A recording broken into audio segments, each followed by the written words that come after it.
Hello, good afternoon. Can we start?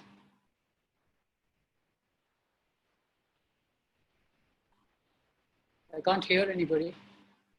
Yes, sir. Okay. Indrajit, can you put the PPT, the first page of the PPT?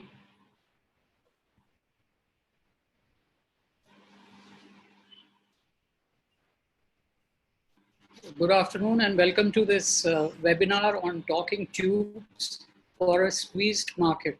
We would like to welcome you all to this webinar and would like to thank PhD Chamber, Mr. Sanjay Bhatia, for having spared the time to be with us on this occasion, which we are trying to launch the Tube Promotion Council, which is a community service for the tube manufacturing industry.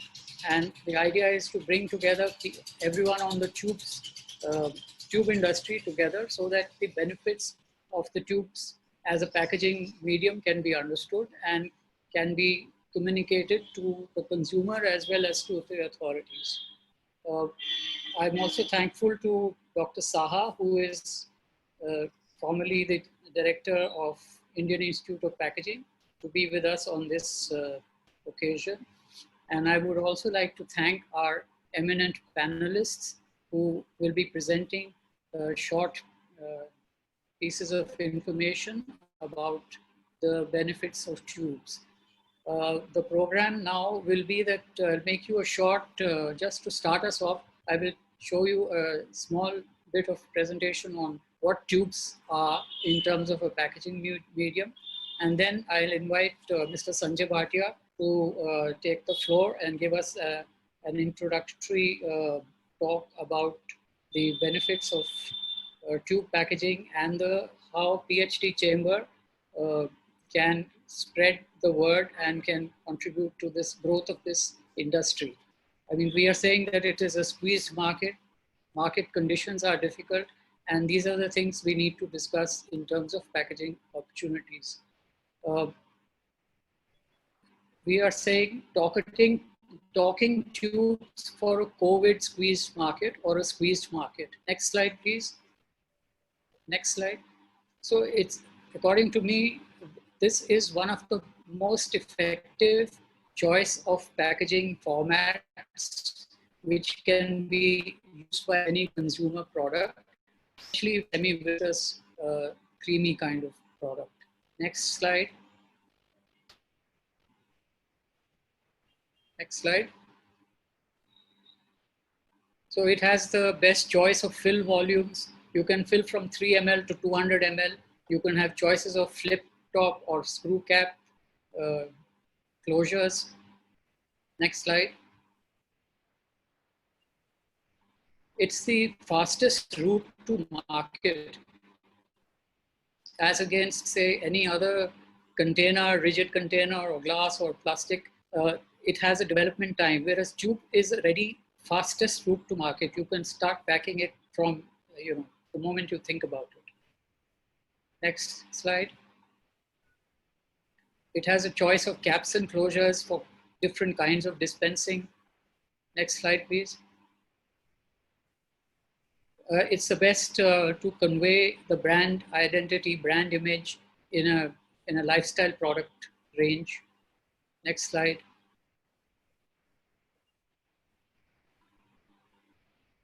Next. So to project luxurious, high quality brand image, there's nothing like a tube pack. Next slide. Another example of high quality, luxurious branding. Next slide.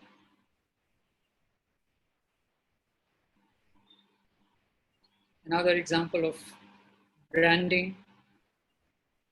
Next slide. Special print effects, which can be achieved with tubes, are not possible with rigid plastic containers. Next slide. It's got the best barrier properties, which I'm sure later on Mr. Banerjee is going to speak about.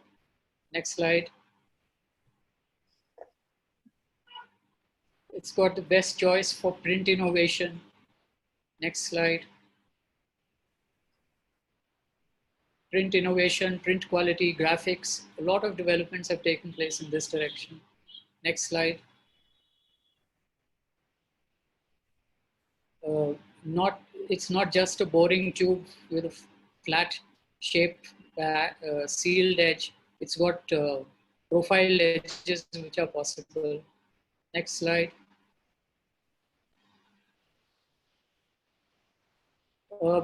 Talking about product accessibility, easy dispensing, convenience, nothing like a tube. Product accessibility is one of the best features of a tube. Recently, there was an article on product accessibility I saw in the Eco Times, Mind the Rap, which is also about how seniors and people who are physically challenged can also, they can benefit from tube packaging. Next slide. Work is going on in terms of making the products. These kind of tubes are going on made of craft paper or with laminated papers. This kind of towards sustainability and environment management. This kind of thing is also going on. Next slide.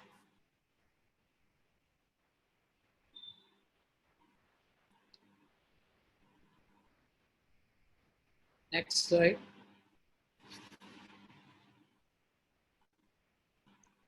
So post-consumer reuse. Previous slide was about post-consumer recycled materials or sugarcane biodegradable materials. And here you have tubes which are dual chambered tubes or fully collapsible tubes or innovative structures in tubes. So tube is very versatile and it offers a lot of packaging format opportunities. This is the point of this presentation and we can move on from here. Next slide, thank you. Thank you. So with this background, I want to invite Mr. Sanjay Bhatia to make his remarks and tell us something. Mr. Sanjay Bhatia is the managing director of Hindustan Tin Works, and they are the leading manufacturers of tin containers for food and non-food products. He is also the past president of PhD Chamber of Commerce and Industry and the past chairman of Indian Institute of Packaging, president of the Metal Containers Manufacturers Association, member of the International Packaging Association based in Germany, member of Employees Provident Fund Organization, Government of India. He has represented the industry on various committees set up by the central and state governments from time to time, including Kelkar Task Force on Simplification of Indirect Taxes in India. So he has more than 40 years of experience in metal packaging industry, and I invite him to speak about the tube packaging and the launch of the Tube Promotion Council and how PhD Chamber can work with us on this issue. Thank you, Mr. Sanjay Bhatia. Thank you. Thank you, Deepak ji, for very kind words and introduction, and good afternoon to all.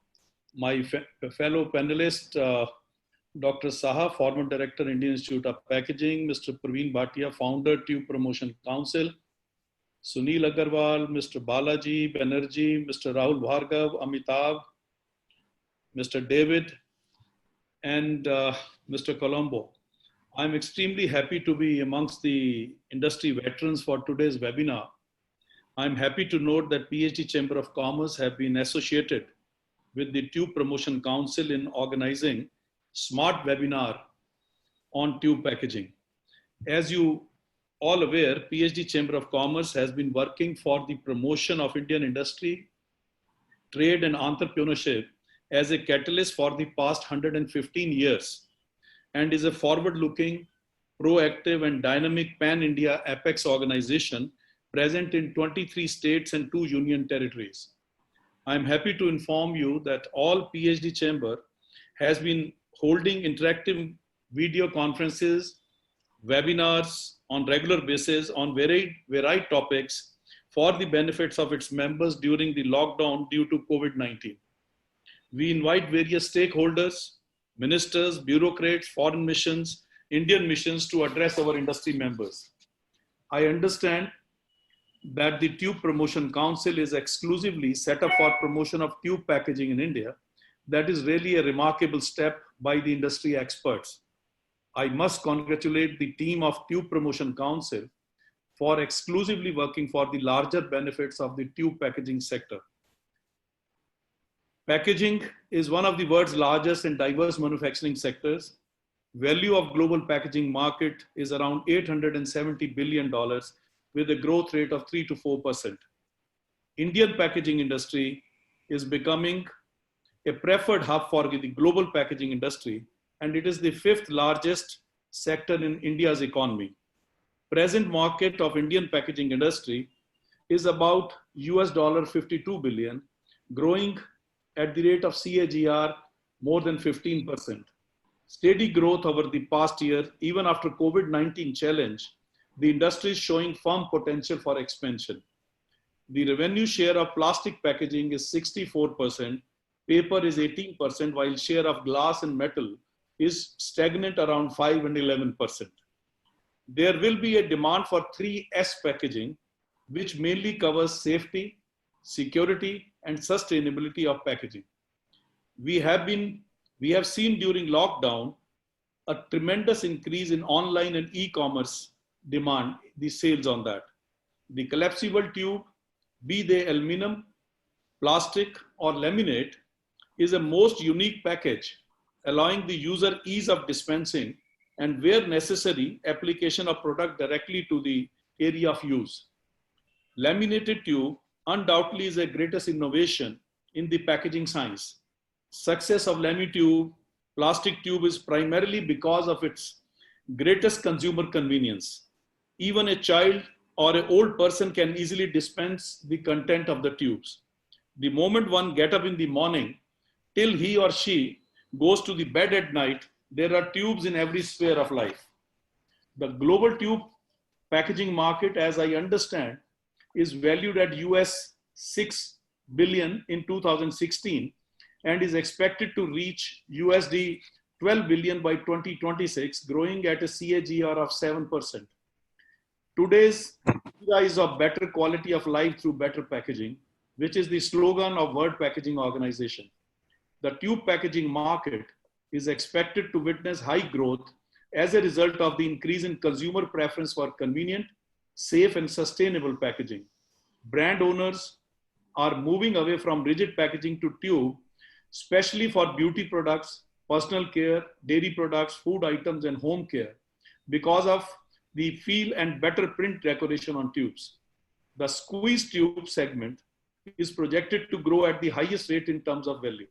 This growth is attributed to their excellent barrier properties, such as damage-proof, non-toxic, and hygienic.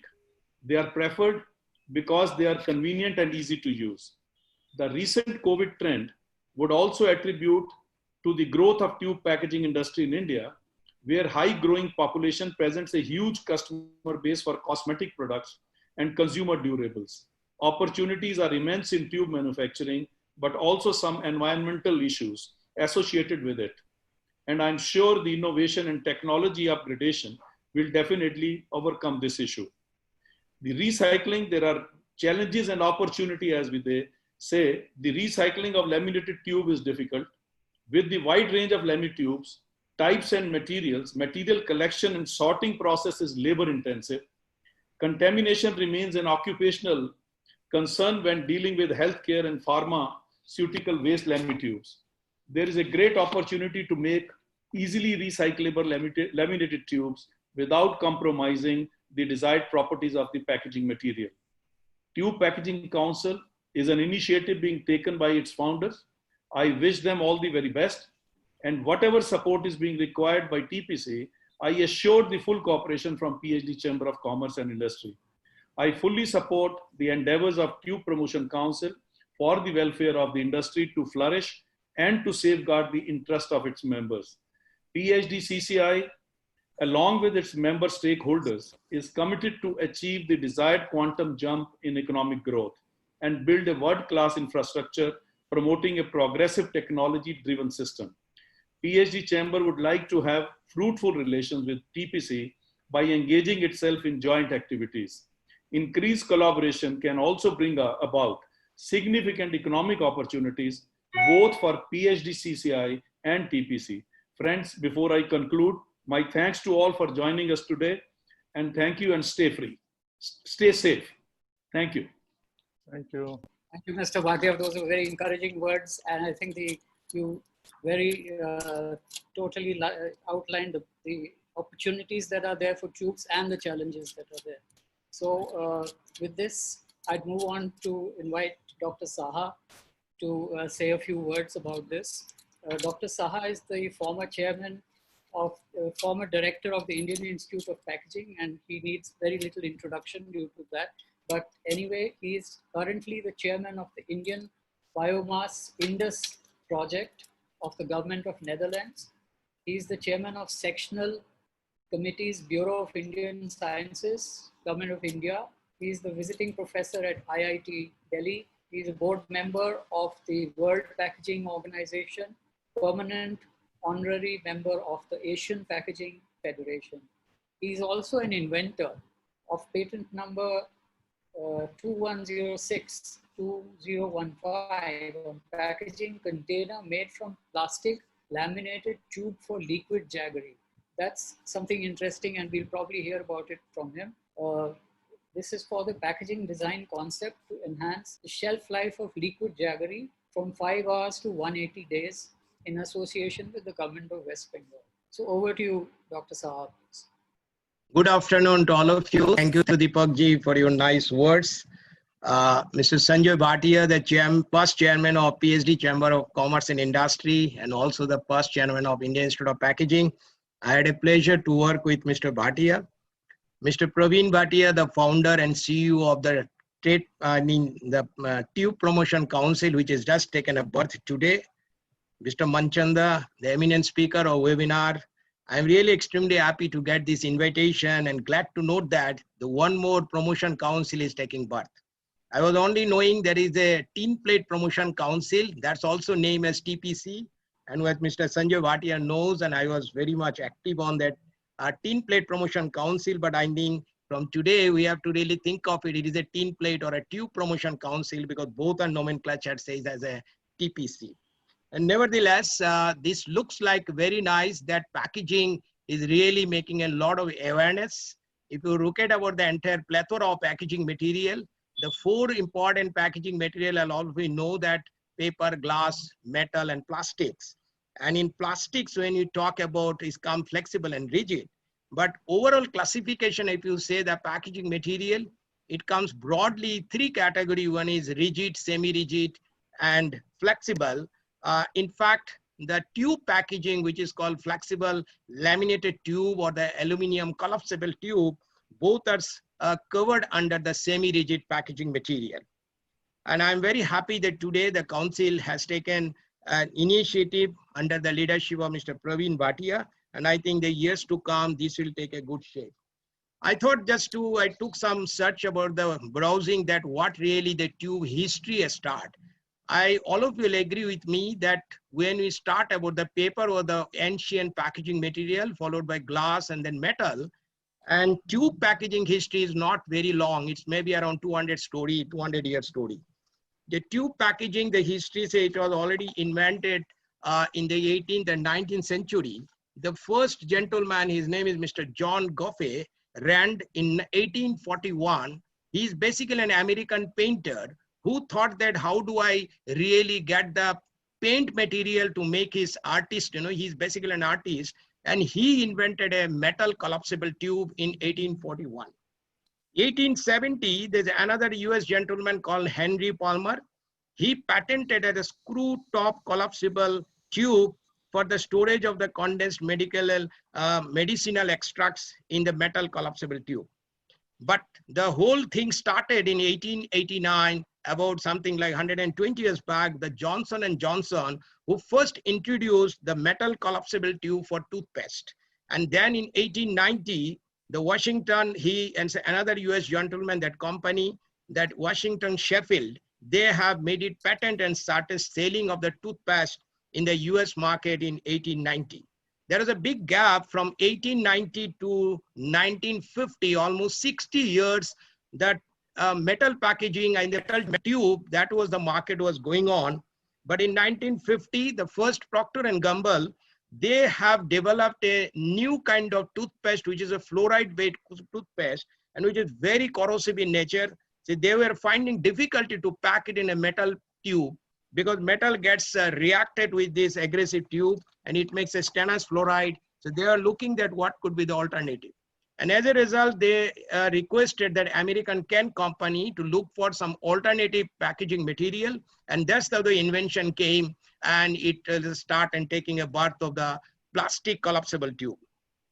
1960, the first collapsible tube, it came for the toothpaste, which was almost not only from aluminum or plastics, it was also some paper was also there on the top layer as a making of the printed surface.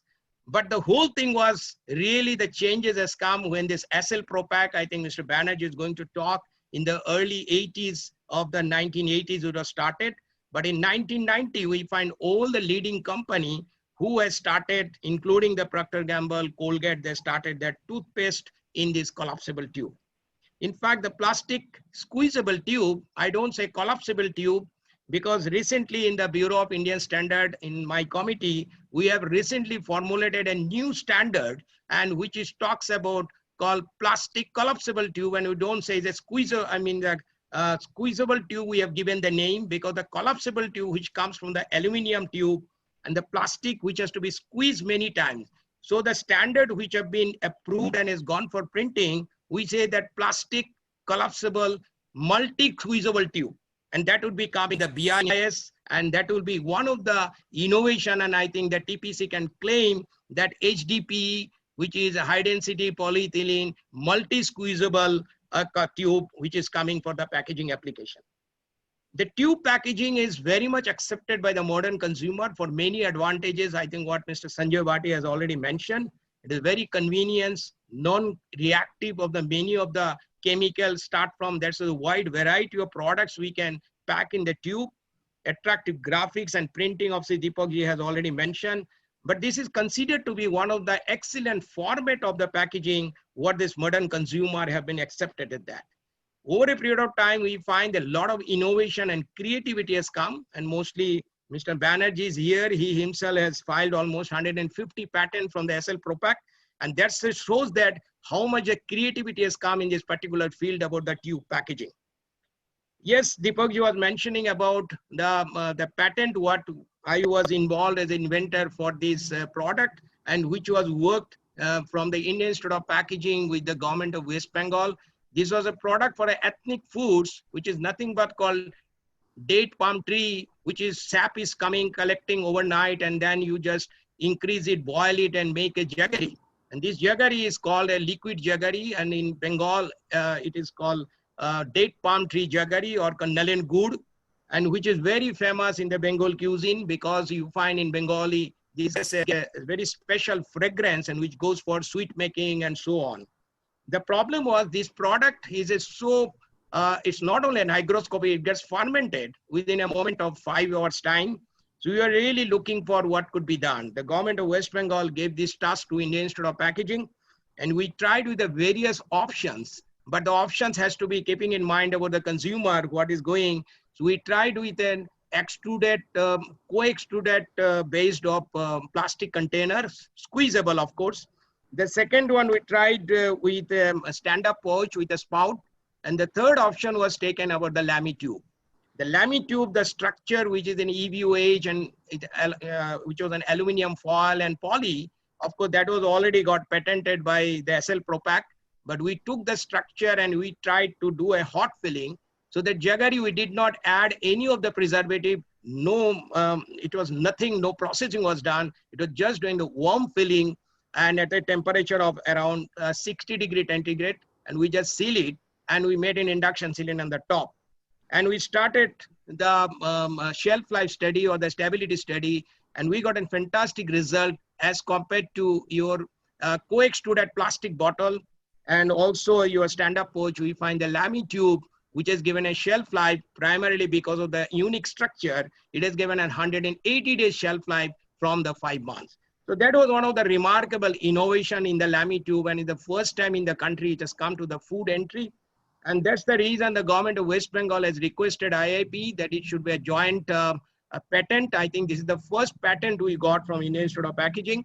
And of course, the tube are all available in West Bengal. If you now, of course, in lockdown, if you happen to see in Calcutta airport on the departure lounge, there is a Bisho Bangla outlet, and where you find this Nalen good, it is coming in Lamy tube. And I think Banerjee can show some of the picture of that.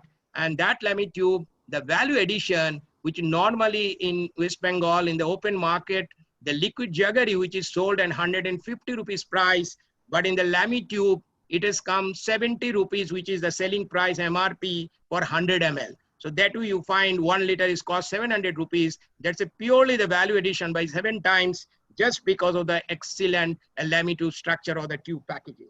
That shows the how tube packaging really enhance the sales value, how the tube packaging can really make attraction to the modern consumer. And as far as the recycling, Mr. Deepak was mentioning, I believe there are certain already initiatives taken by the industry. Maybe Mr. Banerjee will touch upon that. Yes, the tube, it comes in a different structure, but it can be separated out. And again, it can take a different stream for the recycling. So that way also it becomes one of the recycle option, and the tube packaging can be done. So I believe this initiative, what Mr. Praveen Bhatia and his team has taken, is an excellent initiative to promote this particular packaging format, which is today not restricted only to the medicinal or in the cosmetic or beauty products. It is also entering to the food industry. It is going to the many industry. As I give an example about the jaggery, it has been packed. There are certain examples where you find your ginger sauces are coming, all are coming in Lamy tube, and which is wide acceptable by the modern consumer. So I believe in the years to come, this particular format of the packaging will be taking a great height, and it will also move along with the other product and other packaging format. And I'm confident that the demand of tube or plastic tube as well as the aluminum or the metal tube will grow along with the other packaging format. And definitely it will take a space of the shelf and just replacing to the other packaging material. And finally, I would like to express my sincere thanks to Mr. Praveen Bhatia and his entire team and the industry member who are listening here. And I believe the time is coming, especially the consumer will get a different options in the market in the tube packaging, what best can be buy and what not to buy. That's depend on not only the graphics, by the functional properties of the tube. One is to choose into the product, looking into the shelf life of the product, and I think it will have a future growth and the future opportunities coming ahead. With this, I once again thank you, Mr. Praveen Bhatia and his team for taking such an excellent initiative, and I wish good luck to all of you. Thank you very much. Thank you. Thank you. Thank you, sir. Thank you. Thank you, Dr. Saha. I think it was very interesting that you could take us through the history of the development of the tube. And also it's very interesting to learn the difference between a collapsible and a multi-squeeze tube. And of course, the development of the liquid jaggery, that itself is a story, which should be very inspiring. Yeah. So with these words, I'd like to now invite Mr. Praveen Bhatia to tell us what is all of this about Tube Promotion Council and how will it really bring benefit to whoever is a member and participates. How does the tube industry get to benefit from the Tube Promotion Council? Try to explain how this is, what this is all about. Thank you, Mr. Deepak. Yeah, thank you, Mr. Deepak. And first of all, I thanks a lot, Mr. Sanjay Bhatia, Mr. Saha, and all my colleague panelists who accepted that invitation with this such a tough time, which everybody is so busy in a different fields because the times are already very, very tough. But they had given some time to my small initiative, which you have taken with especially special thanks to Mr. Deepak ji, who always guiding me to do something on the Tube Promotion Council. You know, as all the figures has been spoken by Mr. Sanjay ji and such experience, Mr. Saha, that what is the tube market, what is the packaging industry, how big is the packaging industry, and the global tube packaging size is also around US dollar 9.6 billion, and which is expected to grow at around 10 to 12%. And we always say the packaging is a silent marketing tool, and definitely is a tool.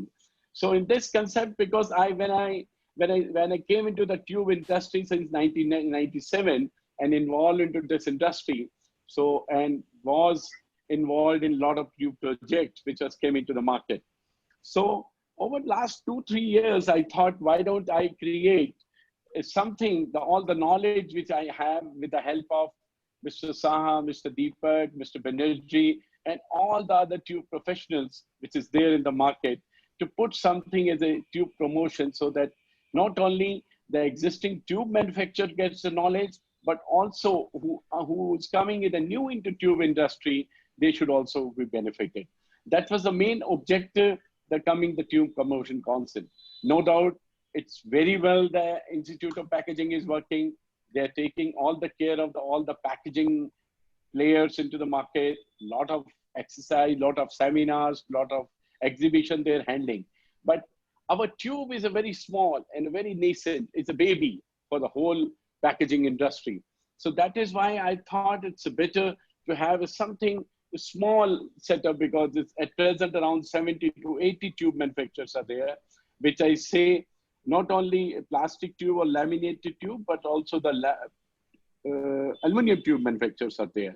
So that is the objective which we thought, that let's combine all those people who are into different tubes. And these tubes, sometimes we say, whenever anybody comes for a project, I say it looks easy, but it's a very difficult. A lot of innovation, lot of commitments are required when you make a tube. So the objective is to connect with the new people and impart the knowledge and expertise of the different tube people. I mean, there's a lot of knowledge is involved. A lot of people are there who can give knowledge, will give input to the knowledge, and developing a quality standards and innovation with the new design of the tubes. Other day, I was talking to ITMA. ITMA has some tube standards. Whosoever manufacturing a tubes in Europe, they have some tube standards. So my idea is to give a tube standards to our tube colleagues who is manufacturing tubes, so that it will easy to them to export the tube into the market. It will help them in their business development also, and provide a platform for a technical discussion in the discussion, so that this is not only a one time. Every 2 months, we will try to do that. Let's organize some webinar where we can have a discussion among the tube manufacturers, expert panelists, the polymer experts.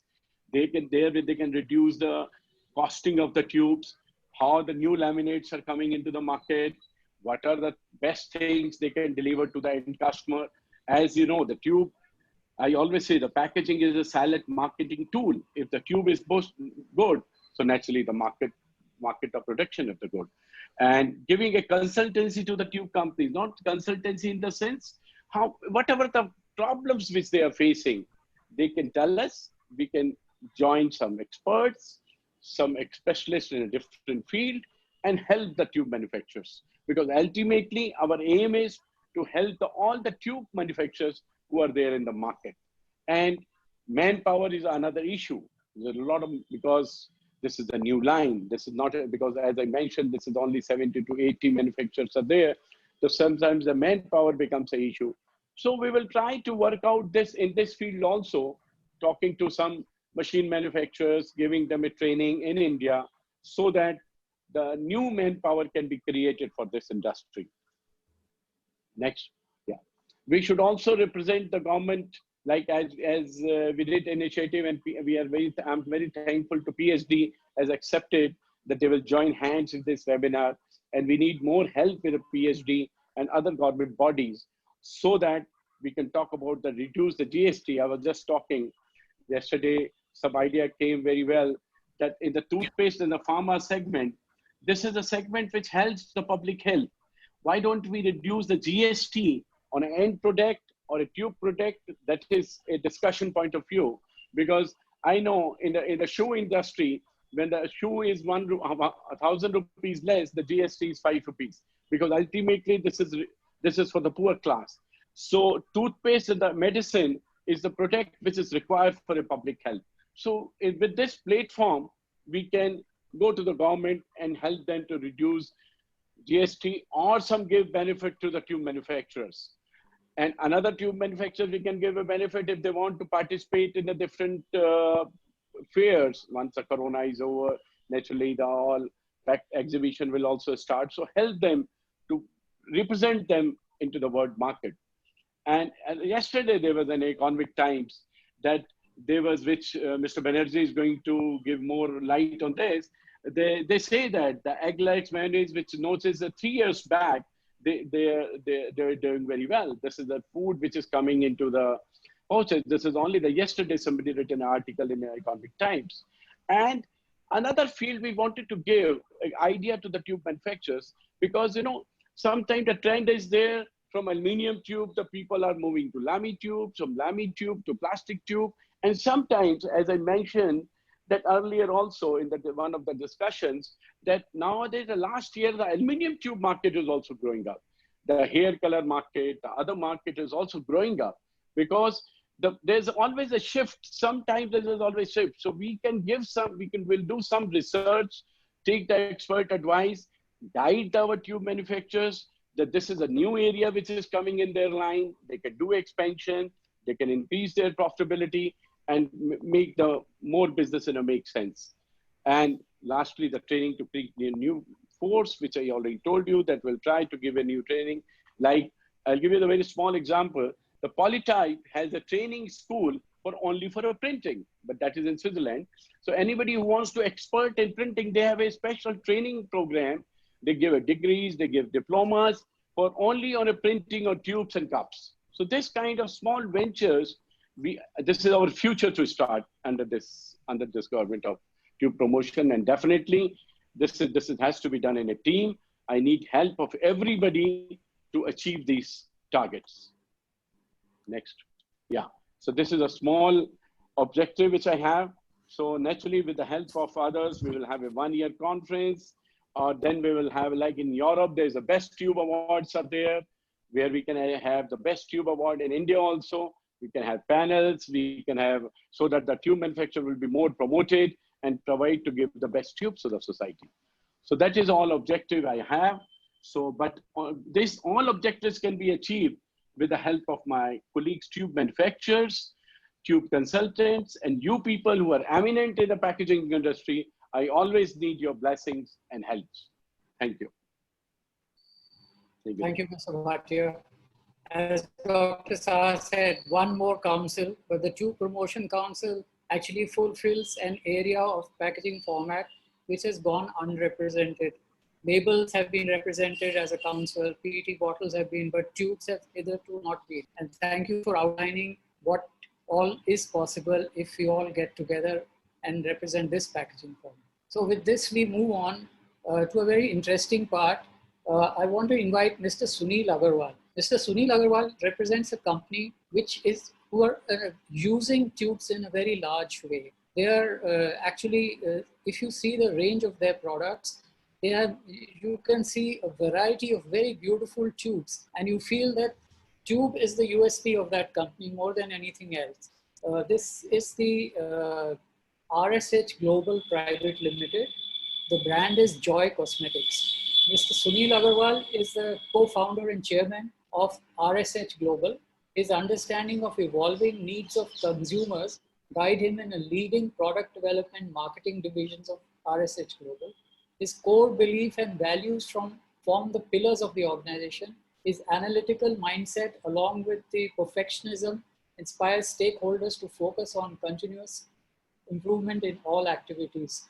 Indrajit, can you just show some of the tubes, some of the products of RSH Global while we look at this? Just put that on. And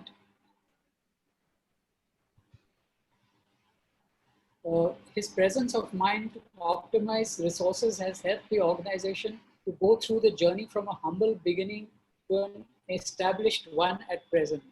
So we'll have a little conversation with Mr. Sunil Agrawal and talking about his experience of use of tubes as a consumer product packaging format. Mr. Agrawal? Yeah. Hello. Hi. Thank you, Deepak ji, for your good words, and good afternoon to everyone. The expert personalities in the tube industry are here in the panel. I am very glad to be invited here. And yes, we are basically into mass market and tubes. Historically, what I have observed, as it can be told that the history of the tube making also started with a commodity like toothpaste, and it continued with toothpaste for many years. So some bit of fortune and misfortune I'll put here, as because the evolution of the tubes, or the the invention of tubes happened with something which is a commodity. So the journey has been so far majorly into the commodity field. So you will find tube products mostly are used in commodities like toothpaste or lip balms or products like that. But we, being a skincare company majorly, where my core products are creams, lotions, shampoos, even hair masks and shower gels and such type of stuffs, unfortunately the industry has I mean, I will be not very negative about the industry, but where I feel is the challenge for the industry and how it has to be, taken care of by the personalities here, is what I would like to put in my words, so that it becomes more of an evolution for the industry. In the sense that, of course, a lot of print innovations and decoration have started in tubes of late, which you will find in some of my tubes also. But it is still at a very nascent stage. So I think we need to jointly work more towards how we can pull tubes into more number of categories of personal care and skincare products. Mostly what is happening is very few highly evolved brands in the personal care landscape are actually patronizing tubes. Honestly speaking, most of the peoples are constant to jars, tubs and all that. So how we can make this happen? I think this journey has recently been started, and I'm finding that a lot of innovations in decoration of the tubes in various screens and multiples flexoprinting and all these stuffs have started. But I think we need to really work more on this, so that there are more takers for tubes, not from the consumer angle, in fact more from the manufacturer's angle or the brand owner's angle as well. That is one challenge I feel this industry is facing. Otherwise, as Deepak ji introduced tubes, what are tubes? Basically the most effective, the fastest route to the market, most versatile way of packaging anything which you, and some jaggery is being now packaged. I am also from Kolkata. I know that yes, jaggery, that was a really innovative thing which has happened. We were thinking how Nolen wood could be stored, and now it can be stored for more than around 6 months. So what I feel that if we constantly push this agenda of not only trying to drive volumes with tube business in the tube industry, in fact, we should, as a whole, as a unit, we should try to push tubes into various other categories of skincare, personal care products as well. And once we are able to make that breakthrough, then sky's the limit. Now tubes can grow to any levels, any billions. It is 9.6 now, it can grow to any size. So because I saw when I entered this industry, some of the manufacturers were selling tube shampoos also in tubes, but very few, maybe 1 or 2 brands. Some hair masks earlier used to sell. I have seen hair conditioners and masks earlier coming mostly in tubes. Now I'm seeing a gradual shift into jars and tubs, more attractive jars and tubs with a mono carton and all those. So there's reverse trend also coming in place. So somewhere the industry has to, I mean, the people who are propagating about the tube thing has to take this call as to how we can grow on more categories. Instead of going big, we should go wider as well into the various categories. Like this is a Wits example, which we did with jaggery. So similarly, even in my field, which I am expert in, so in skincare and personal care or other FMCG products, if we are able to identify categories where we can further push tubes, which is like if you ask fairness cream as a phenomena, starts it with Fair and Lovely with tubes. So no amount of fairness cream nowhere now will sell in anything other than tubes. This is how it starts. So where from it originated, usually it stuck to that. It remains stuck with that. So toothpaste started with tubes, remains stuck with tubes. Shaving cream started with tubes, remains stuck with it. All the stuff, even the fairness cream with Fair and Lovely started say 30-35 years back with tubes, now stuck with that. Now although there is a shift, now there are whitening and brightening creams which are in tubs and jars, but then those are not the ones who are having the volumes are still with the tubes. So as the custodian of evolving the tube packaging industry, I believe the panel has to look into growing into different categories, moving into different categories, unexplored categories where there is a huge market. And now thanks to a lot of these innovations, these print innovations and decorative innovations which have come into the tube landscape, I think there is enough room for it. This is what I want to put in here. Thank you. Thank you. Thank you, Mr. Agarwal. I think that's a good message to have, and that really fits in with what the next speaker, Mr. Banerjee, is going to be telling us about. And I invite Mr. Banerjee, Mr. Mrinal Banerjee, former director of SL Propack.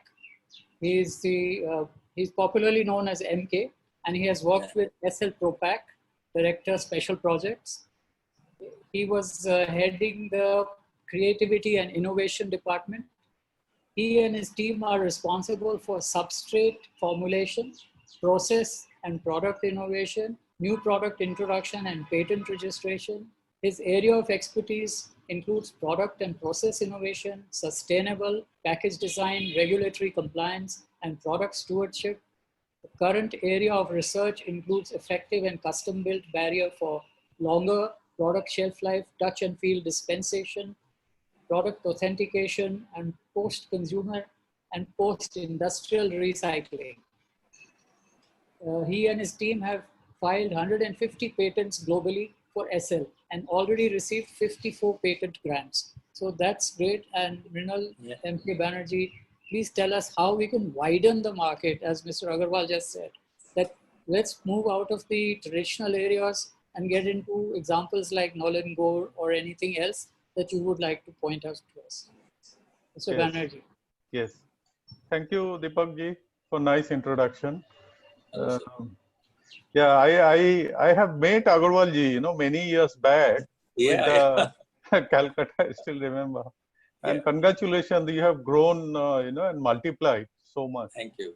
And good to see that, TV ad, Anushka Sharma and all these things come. It was very nice, I remember. Yeah. So can I have my presentation, please? I'll go a little bit because I don't want to tell like what my earlier speaker, they have already spoken. And this is mainly for food. And yeah, next slide, please.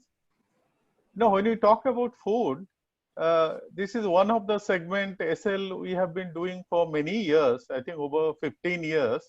And we got initially few success.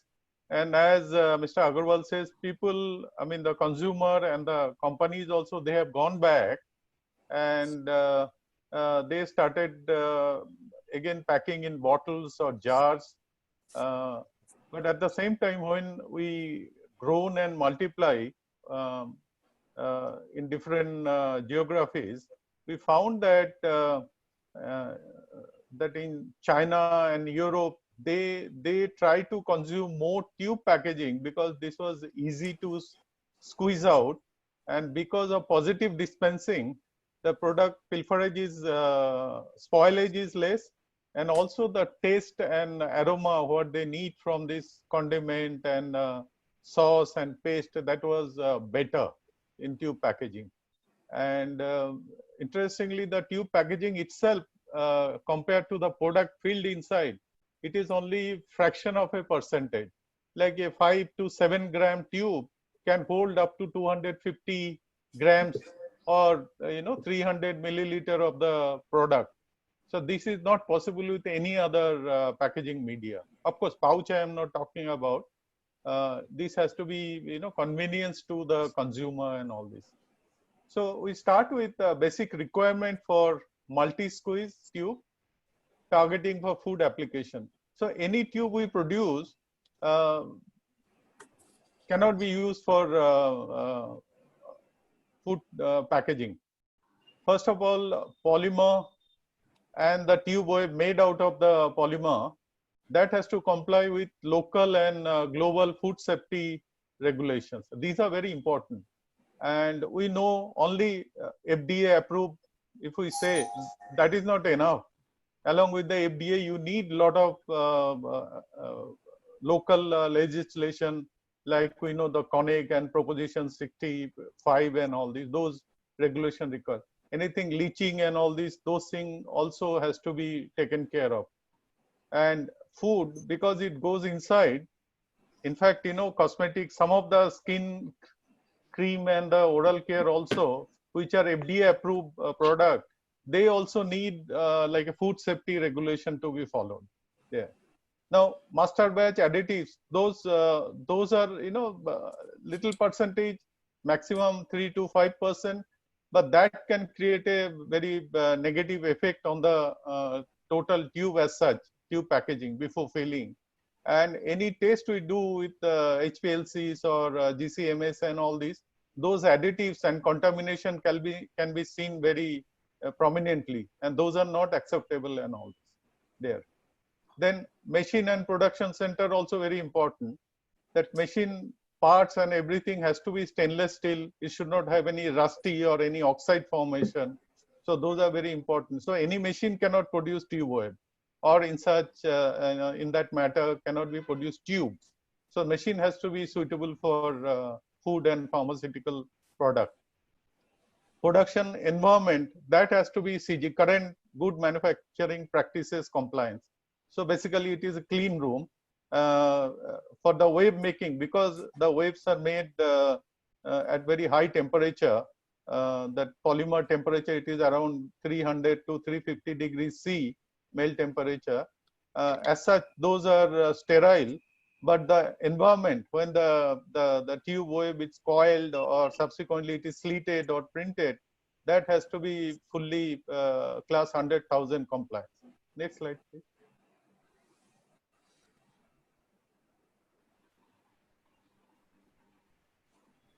Yeah, salient feature for multi-squeeze tube. This is the new specification what we drafted and is about to come out. Why we say multi-squeeze? Because it can be squeezed many times, like if it is a 250 gram or 300 gram, so it can last for over a month or more, depending on how much we squeeze it. Tube as a whole must comply local and international if exported, the food safety regulation and standard. Sealant layer always in our tube kept always virgin polymer. So any pigmentation or any color we want to add, or even tinge in a transparent tube, it has to be on the outside of the barrier, but not from barrier to inside, which comes in product contact. This is very important. Depending on the product shelf life, food tube must exhibit excellent barrier of oxygen as well as moisture vapor. Now, when we talk about excellent, the gradation is like, log graph. It is like, 0.1, then 1, 10, 100 that way. So generally for food tube, even for oral care, if it is aluminum, it's automatically come depending on what is the thickness of the foil and pinhole counts. It comes 0.2, 0.3. If it is oxygen cc per, yeah, it's like 0.2, 0.3 per square meter. And if it is a moisture, that also around 0.2, 0.3. We need minimum grams per square meter in 24 hours. So these are very important. Sometime if it is a clear tube, and if you want to pack any curry paste or chili, ginger, garlic paste, we have seen without any UV barrier or UV block, the product get rancidity. It turn, from a white to little yellow and dark yellow over time. And that happened with the diffuse light also, not necessarily it has to be a direct sunlight. So that's why some tubes, what we have designed, I'll come in the next slides. We have produced with the UV cut. And so that UV range, what we block from 175 nanometer up to 400, 425 nanometer. So you get UVC, UVB, and UVA, which is around 325 to 425 nanometer. So that makes the product rancid. So this is clear, yet it is a UV cut on that. So those are very important. Now this is some of the brand, very few of these brand we have done that. Subsequent slide I'll discuss how we have done that. Next slide, please. Yeah, this condensed milk for, as you know, it is from Nestle only. We have done many years, almost 15 or 18 years back. And in India itself, however, going forward, I think Nestle had issue with ITX, which came from the printing inks, because all tubes are printed generally on the surface and with the UV curing ink. And ITXL, all this came from the photopolymer. These are a photopolymer, doesn't have any solvent and all this. So now we are getting ITX free and Nolen phenol free inks, UV inks. But those time it was not available. Not that our tube, but Nestle had one consumer complaint and there was a case and all this. So they stopped making Milkmaid tube here in India. However, there are many milk products in China and also we produce in Latin America, Colombia. Those are in big numbers. The same condensed milk, but not the Nestle Milkmaid there. Now you can see the next right-hand side tube. Tesco. Tesco, they have chocolate, milk and chocolate combined. These are the sauce on the ice cream or on the spread and all this. So these are well established and this sells all over the world from SL local tube produce unit. Next slide. Yeah, this we have done for Unilever Kisan Jam. It was there, but now it has gone out of market. Kisan Jam we did, and also the honey and all these things. This we did. This also I think almost 12, 15 years back. But this you don't see much nowadays. But again, in abroad, in China and in our European plant in Germany and all this, these are very popular.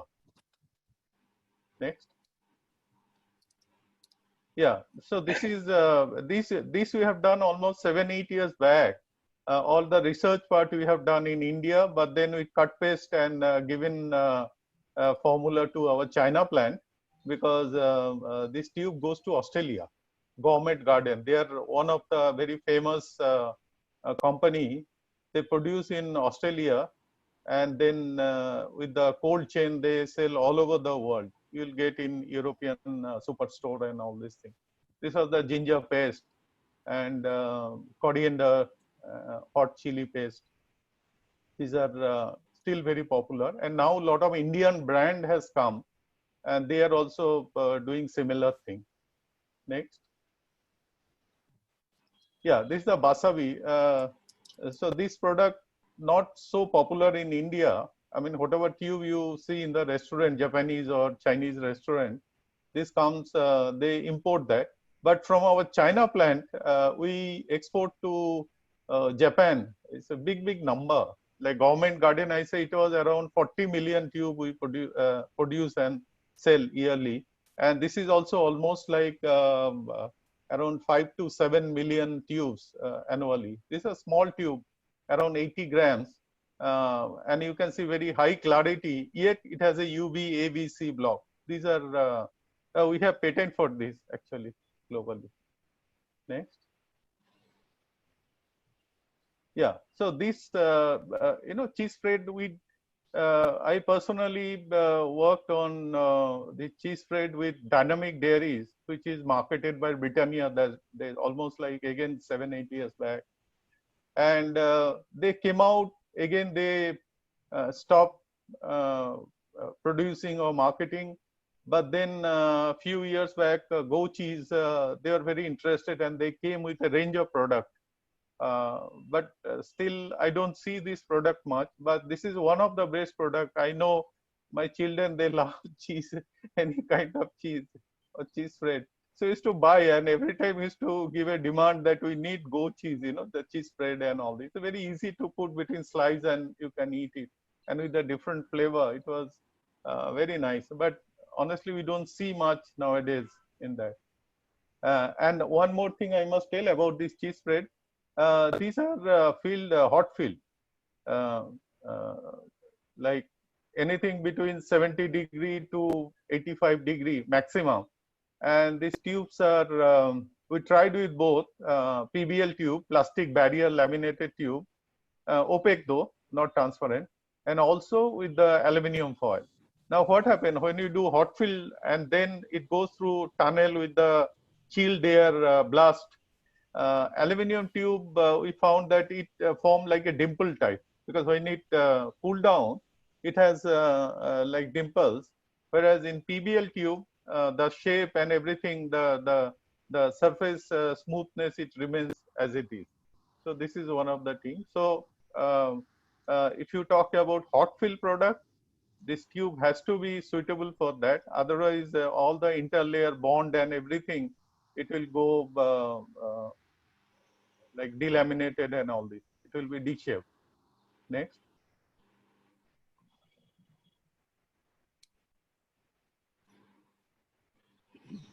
Yeah, these are mayonnaise.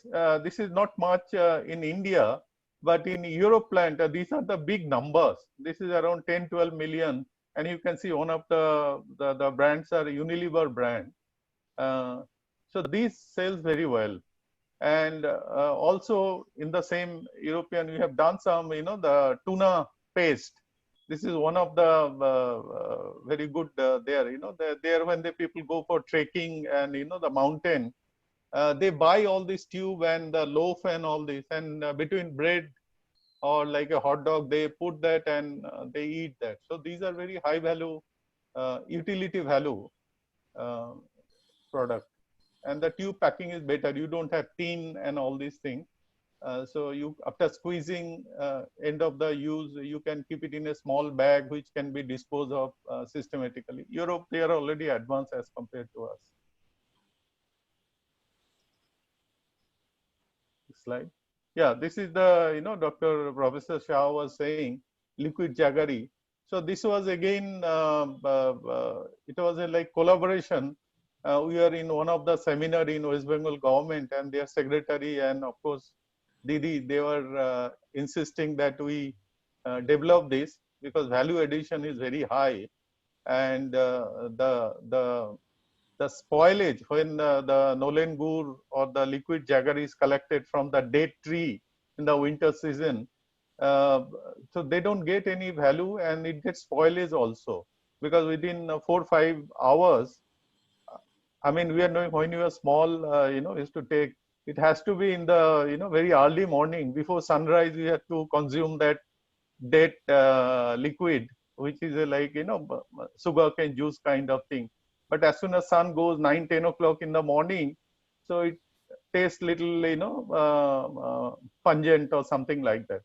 So it was a lot of wastage, but then government, they did a excellent work, with the cooperative and their association. So they collect it and they, with a flat pan, they slow heat it, evaporate it, and when the big formation happen, and then they pack hot conditions. So anything between 60, 70°, and it remains. Actually, it remains for 2 years, not 6 months. We have done that. In fact, me and Professor Shah and Ashok ji, we are talking, and he was having this tube. He was a "Dada, try karenge aaj." So we are a little bit, because we know it is almost like 1.5 years. So we removed the tamper evidence seal, and with the spoon we tried, and it was equally tasty and all this. Professor will remember this. But they made a very, very big brand out of this. It I think 80 or 100 gram cost 80 rupees, and they made pack of 6 with the paper box. So these are very value addition product. But tube structure was already developed long back, as you have seen that with the cheese spread or other food tube. So structure is same, and then we customize this for special purpose. There. Next slide. Okay, so this was the basic slide, and as Praveenji was saying that yesterday you have seen that the paper in the Economic Times. So they are talking about huge opportunity in India. In 2009, they are talking about packaging of around 62 billion US dollar, which can potentially go up to 143 billion US dollar, and they are talking about CAGR around 18%. I think 18% may be a little bit more optimistic, but I know anything between 12 to 14% is being done there. In tube packaging itself, it can be done. 18 may be the overall percentage. So big opportunity is there, but tube packaging is looks simple, but the people have to have a lot of knowledge, and it has to be a team, and coordination effort has to be there. Anybody buy a machine, expensive machine, it's not going to be easy to produce tube. So a lot of knowledge is required, a lot of discipline is required, but then it is possible. Okay. Thank you. Mr. Banerjee, there is a question from the audience here in the chat.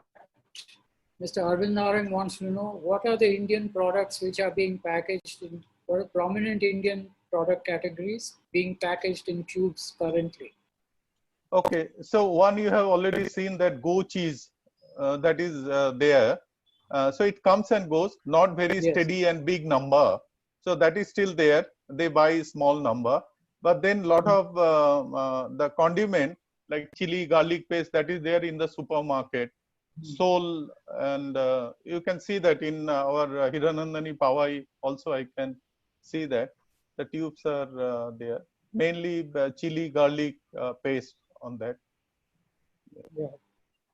Yeah. Nalan good also. Nolan good is already there. Any time of the year you can see in the Calcutta airport. There are some wellness products also, wellness product categories, health foods, those types of products are also being tried out.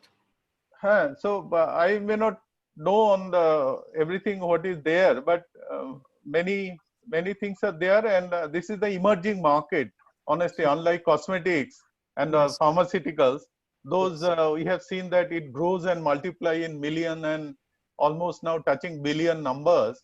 Whereas in food, I must say, still it is in lakhs, 100,000, unfortunately. So one thing may be the price point and all this, and secondly, some brand may not require very longer shelf life. So normal HDP jar is enough.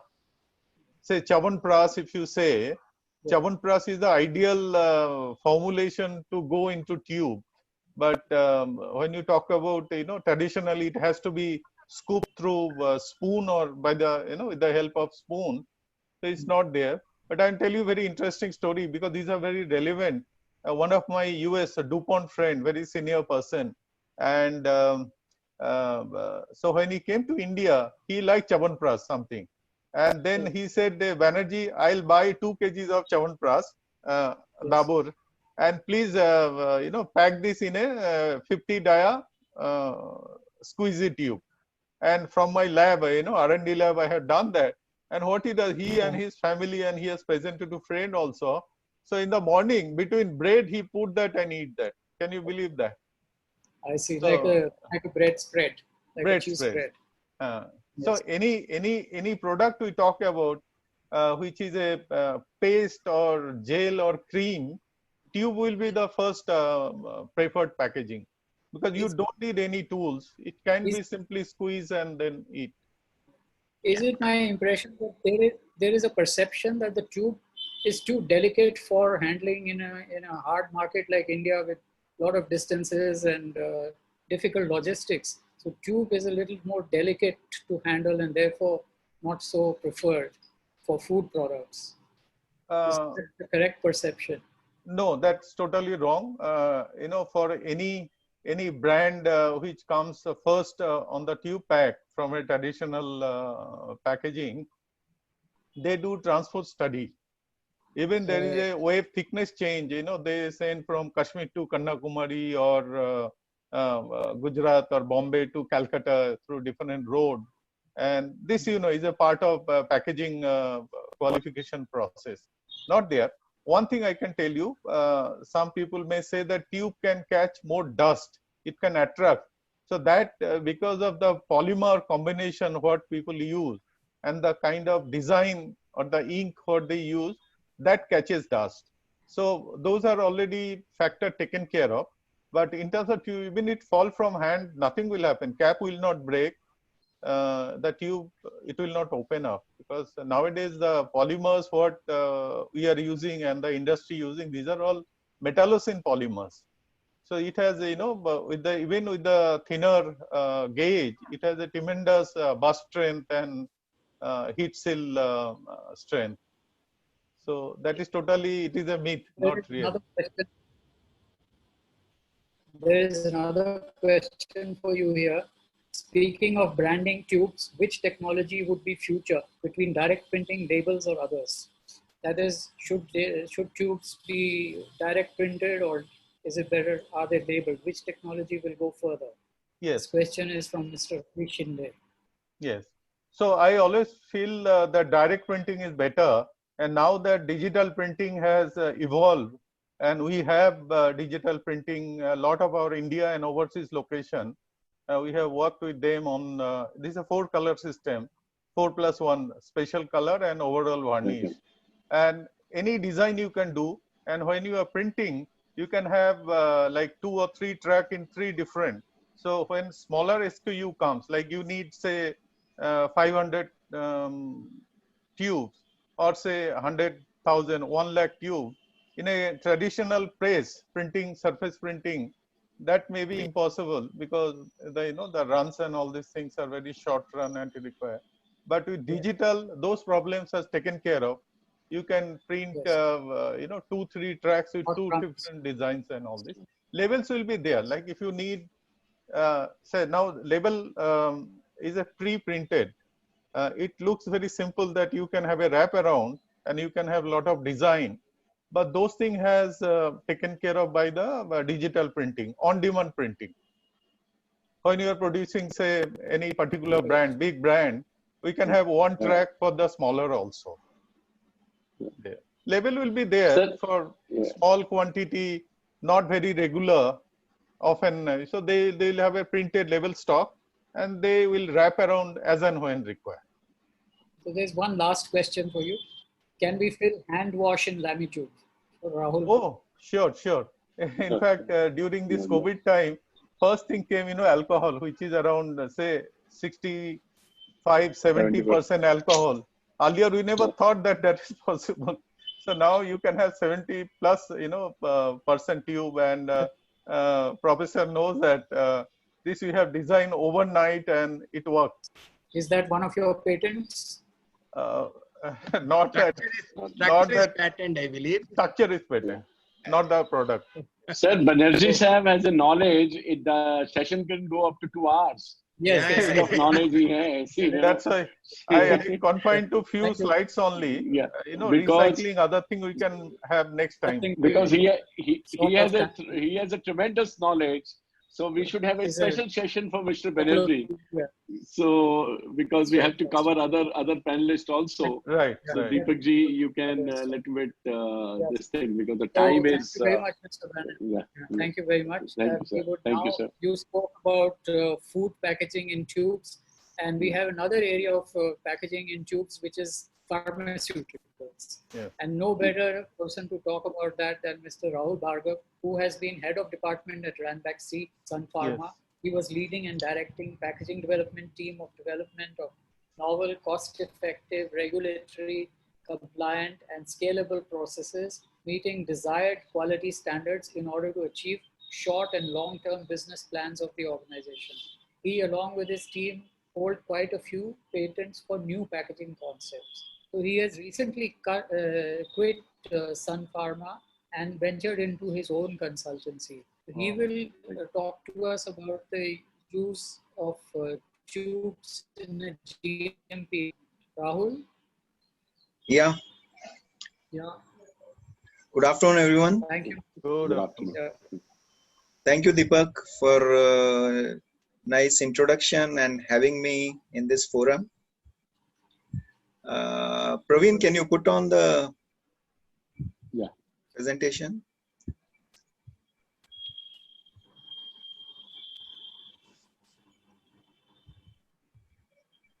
So I've prepared few slides, looking at my exposure to, in pharmaceutical and FMCG and food sector. So Deepak thought that I am good in quality systems and all. So that's the topic he has selected for me, that, I'll talk about some good manufacturing practices that are required for primary packaging materials. And as everyone understands, primary packaging materials, they are the ones which are in direct contact with the product and gives the required shelf life. So like pharmaceutical may require 2, 3 or 4, 5 years shelf life. Food may require maybe 6 to 9, 12 months. And other products are there which may require, the protection or barrier from oxygen and moisture and other things.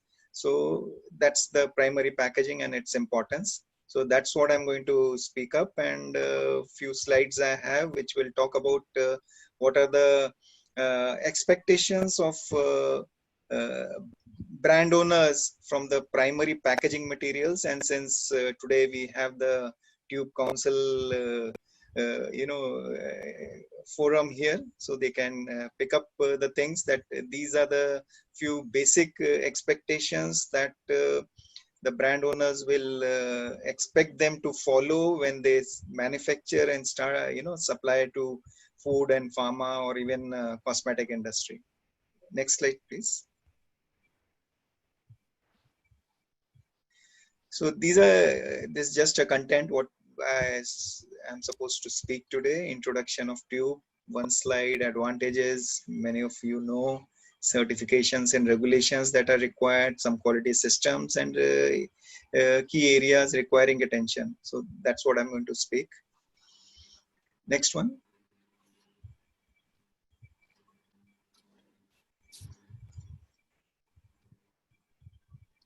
Next slide, please.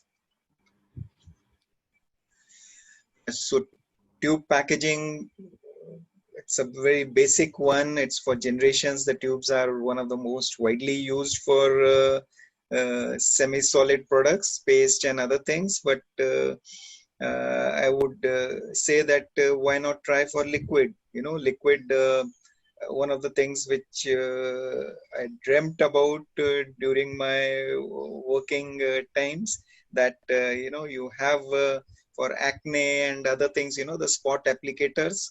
So different types of applicators which can be fixed onto the tubes.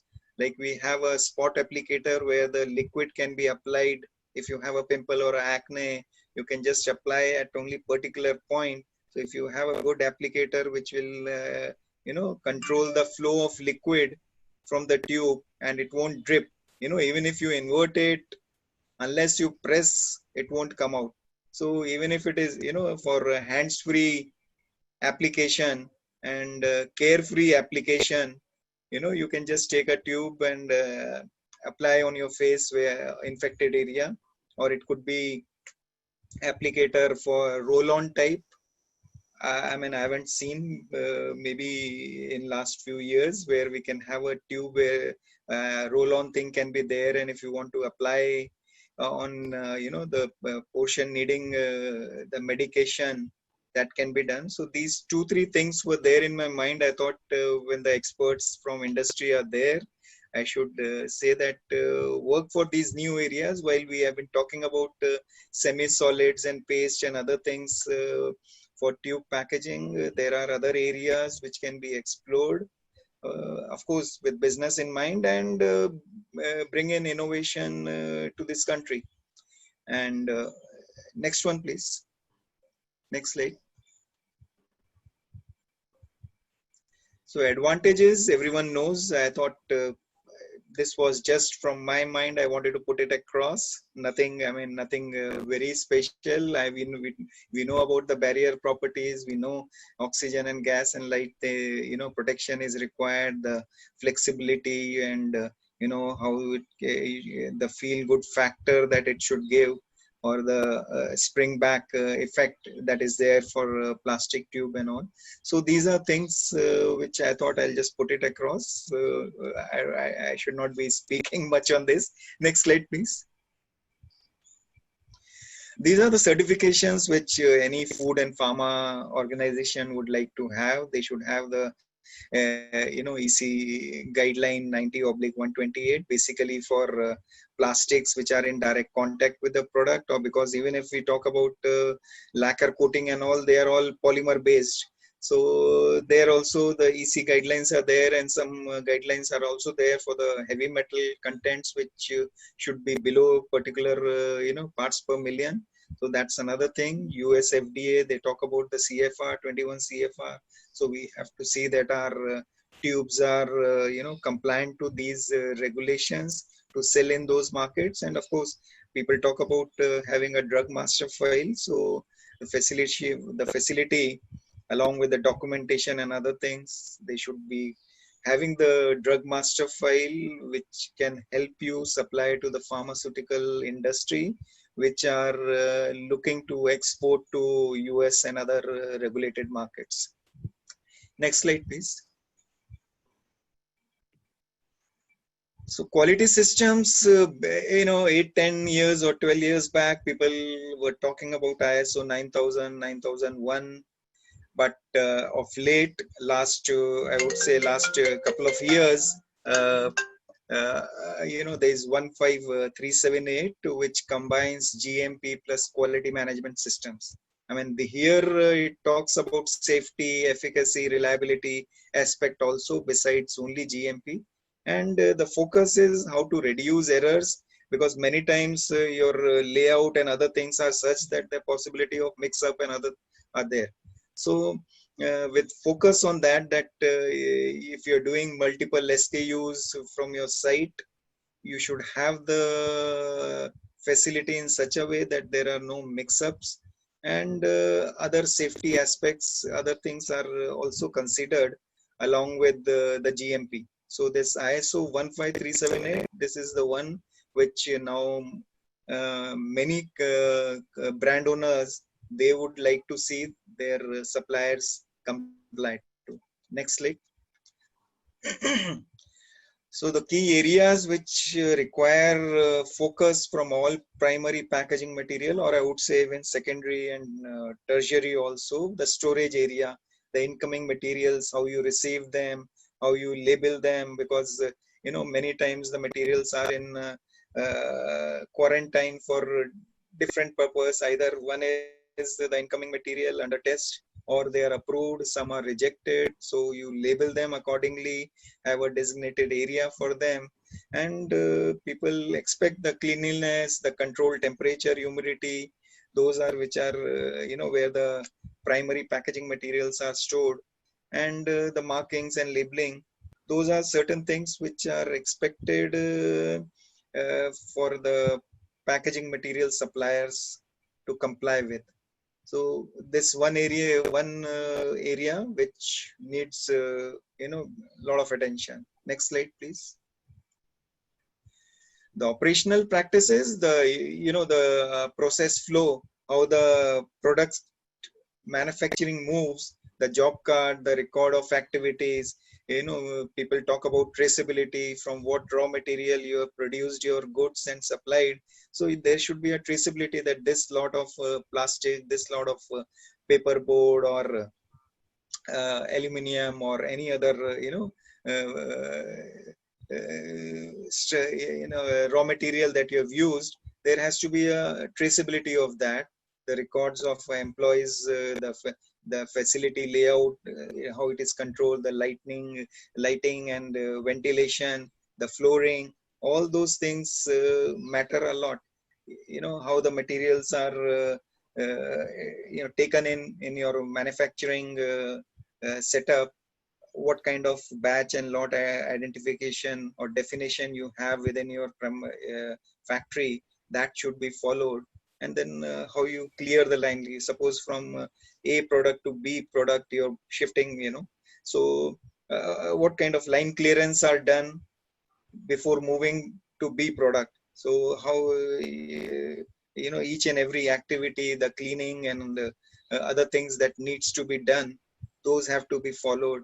The retention samples, what you have produced and what you have released to the market or released to your client, you have to hold certain samples with you so that in case any issue comes up during testing or later on also, you have the control samples with you where you can test it and demonstrate that I have tested it and this is the COA and these are the samples that I retain for a particular period. It could be, it could be your own SOP where you can decide that you will retain these samples for some time, maybe 2 years time or 3 years, or, you have to decide on that, and what kind of process controls that you're going to have. The challenge studies people talk about, like the sealing temperatures or the way you laminate your product, the way you do the lacquer coating and other things, that you challenge that if it is less or if it is done at higher temperature or low temperature at this speed, at different speeds and different sealing temperatures and all, how the product, the product that you have manufactured behaves. So if you have some kind of challenge studies, the plus and minus tolerance limits, then you can be rest assured that within this range, your product is perfect. I mean, perfect in the sense that it meets all quality levels, not only at your end, then it will also run perfectly at brand owners' places. So those are the things which operational practices that you need to follow while producing your primary packaging material. Next slide, please. These are again important things: the washing, sanitization, headgear, and other things, gloves, and which need to be followed. And the way you do the gowning, how you degown, when to wash your hands, and all those things. These are all things which are very critical and have to be documented. Many times, even the cleaning of your toilets and other things, there are records when was last cleaned and how it was done. So similarly, everything is SOP driven, and you need to have those kind of SOPs in your place because if you have the documents, you follow and practice those things and ensure that they help in the quality levels of your product. Next slide, please.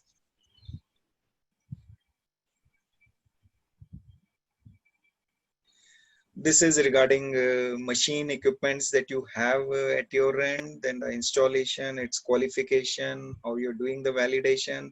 Those are very critical and they have to be documented. And as I said, the challenge studies and other things, these all are also there, which are very much applicable for the equipment. So you have to see that it's not just you get the machine and start producing. You have to document each and everything, because these are very critical. I mean, I'm talking more from a pharmaceutical point of view, but these kind of things are also required by other industries, whether it is food or cosmetics.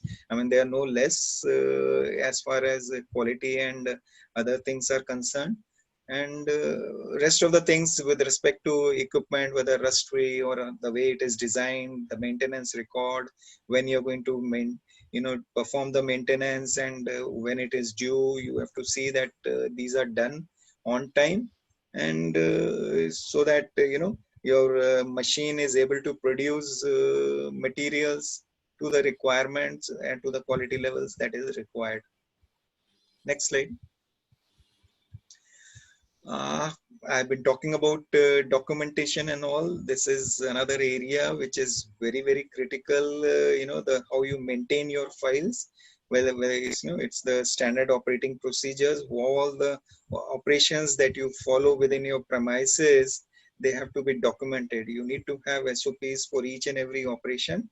I mean, of course, you internally have to decide what all SOPs you need to have, but whatever SOPs you have, then follow it.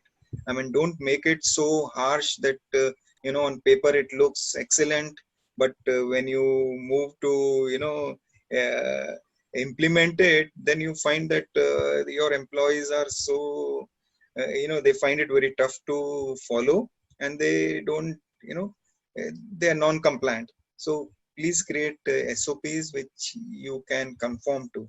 I mean, don't make it so tough and where, you get lost and keep on making errors. Then the tracking system, as I spoke earlier, the traceability is very clear. How you handle the deviations, because sometimes you may have to deviate from your set procedure for multiple reasons, unknown reason, I would say, because many of the things are known, but 1 or 2% things can come which are unknown. So you may have to deviate some certain things, but you have to document. Then how you handle the customer complaints, what kind of CAPA. CAPA is what you say, corrective action and preventive action. So what kind of corrective steps you take, what kind of investigation you do, and then, have the corrective steps and preventive also, so that, everyone is looking. If you have made a mistake, I mean, it's not a crime to make a, error or complaint has come, but you have to diagnose it, where the complaint has come, and how you can prevent it for in future, that the same, because many of the complaints can be critical, it can impact the product quality, and can lead to product recalls and other things at customer end, and it may result in blacklisting and other things. Many things follow after that, because packaging is one of the easiest way to to be a target. So we have to be very careful when we have these kind of complaints, and do some real investigation, and ensure that those kind of complaints don't come up.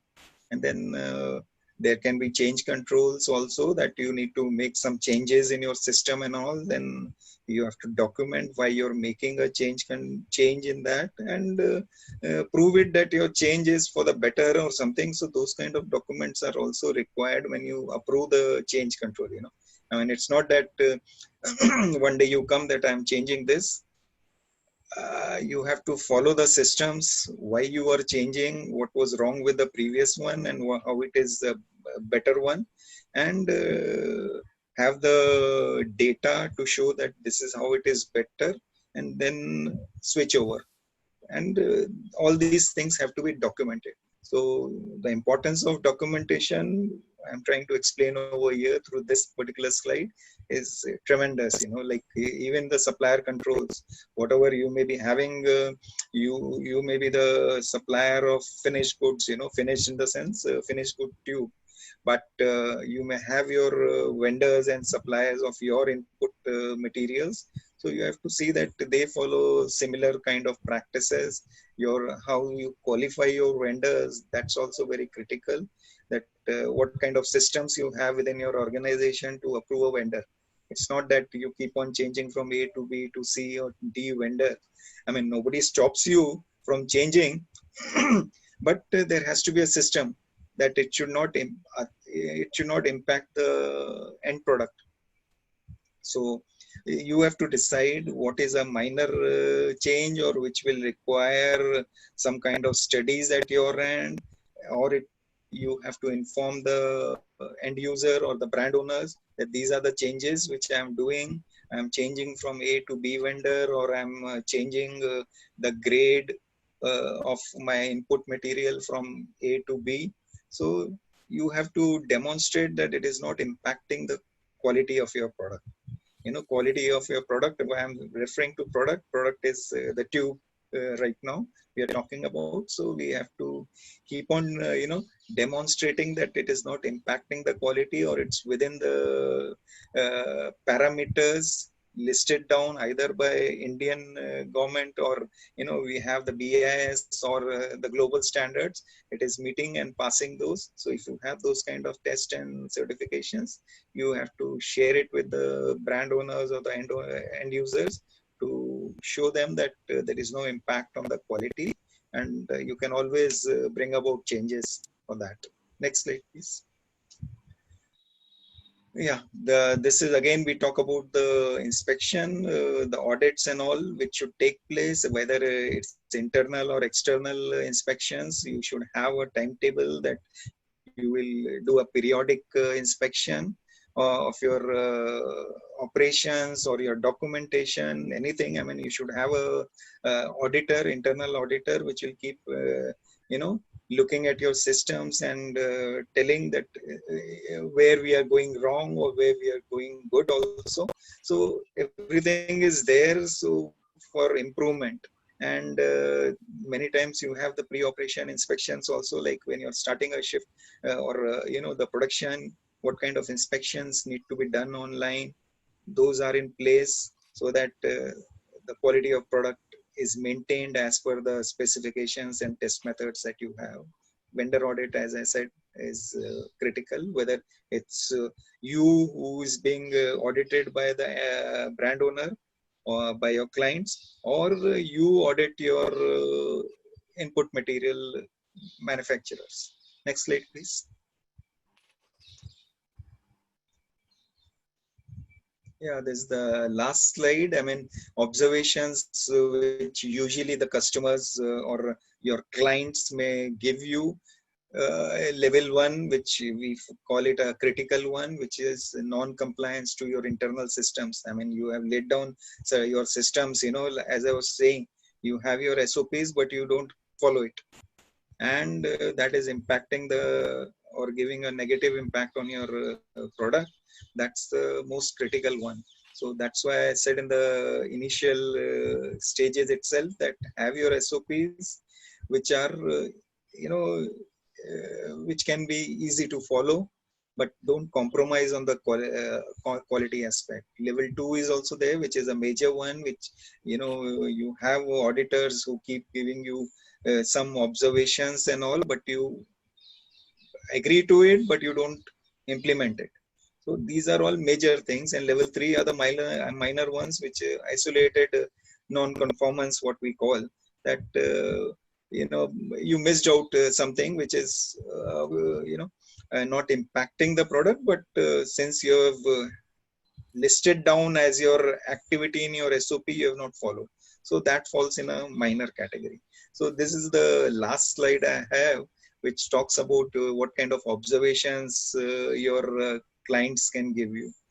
So this is what I have from quality aspect. As I said, I am a hardcore development person, and from my understanding of quality and the systems that should be there at primary packaging material manufacturers, I've listed down certain things. If, within the team or a group, you may have a quality expert who may have several other things also, but I've tried to cover limited ones which are critical for the operations.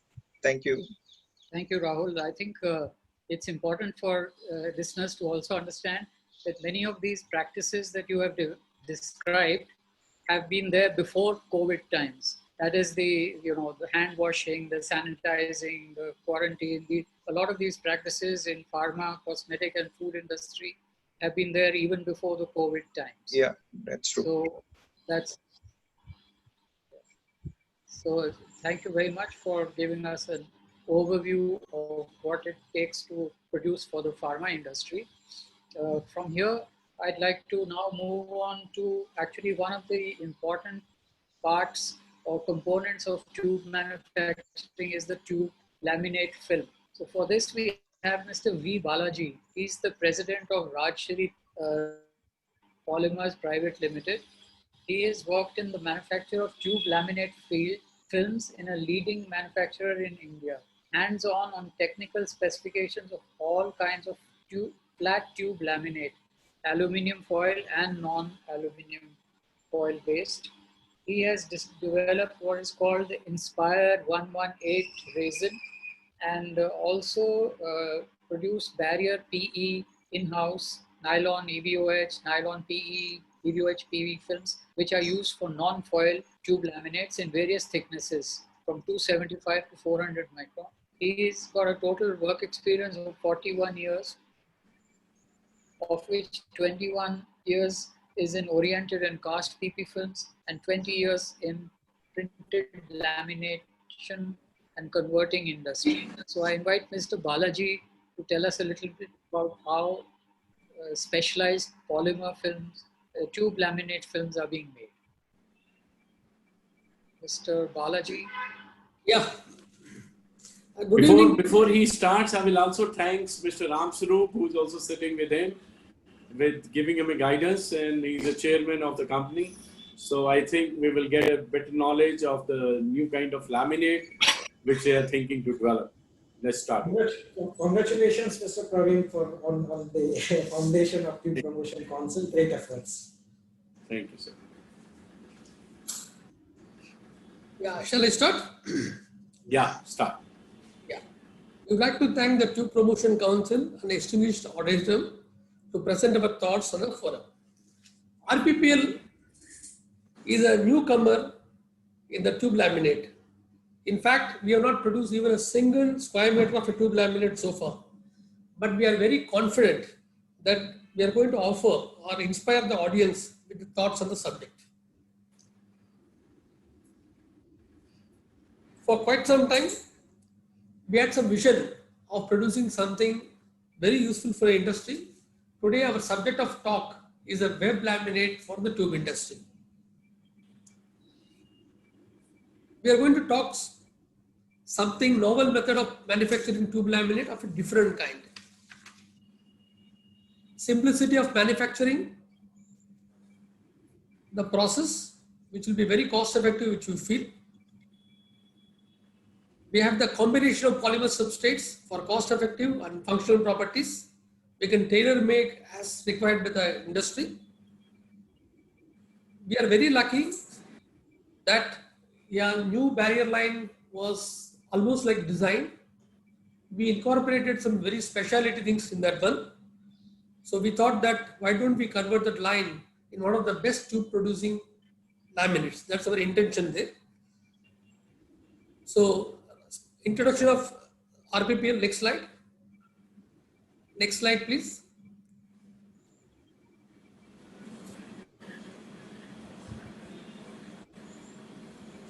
The SME listed company in India, the turnover of 1,400 billion and USD 18.5 million for the year 2019. 19% stake owned by the Wifag-Polytype, Switzerland. 40 years long experience in sheet forming, etc., all kinds of thermoforming. With the lead suppliers to Unilever, Ferrero, Nestle, PepsiCo, Tata Global, Hershey's. Next slide, please.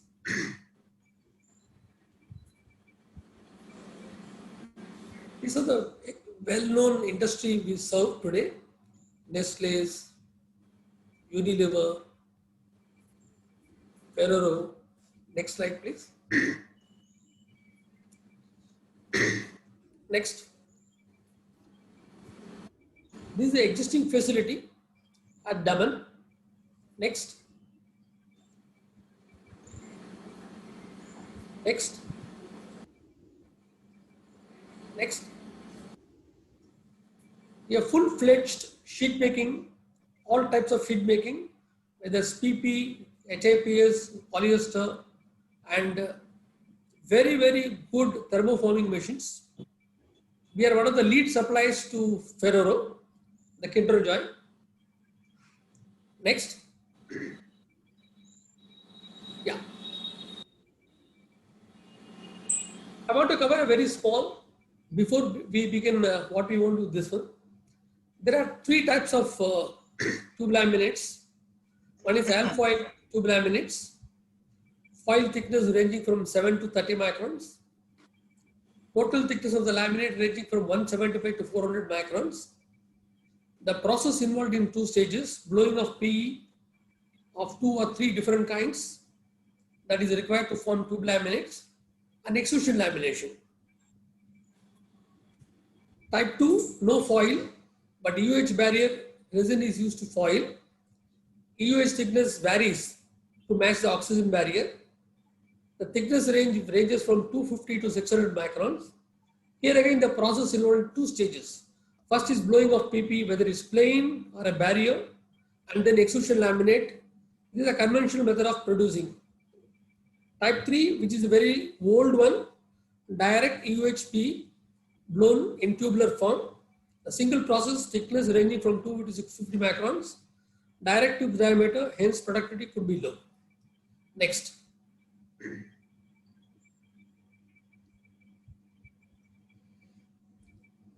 This is our perception. Type 3, that is the UH direct tubes. Due to slow production process, slow conversion, the manufacturing cost is higher. Hence, type 3 can slowly move to type 2, especially volume business. Type 1, there is a genuine drive from the industry to move away from foil to non-foil. One of the reasons also recyclability. One cannot absolutely match foil barrier. Hence, the industry shall have to trade a balance between the barrier properties and the recyclability part. So there is always a shift, type 1 to type 2, that is non-foil to UH type, etc. It's always there. We are coming out something new. In the COVID squeeze market, we want to offer something which could sweeten the ears of the people. We call this new or novel method of producing UH barrier laminate intended by RPL. Almost similar to functional properties of type 2, that is non-foil, that is UH barrier. In many applications shall provide competitive edge advantage both foil and non-foil barrier. Our process is very simple manufacturing.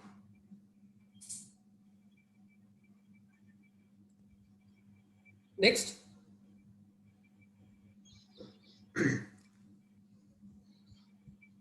We are going to introduce, or we want to, the purpose of we thank the audience, our purpose to introduce what we want to do.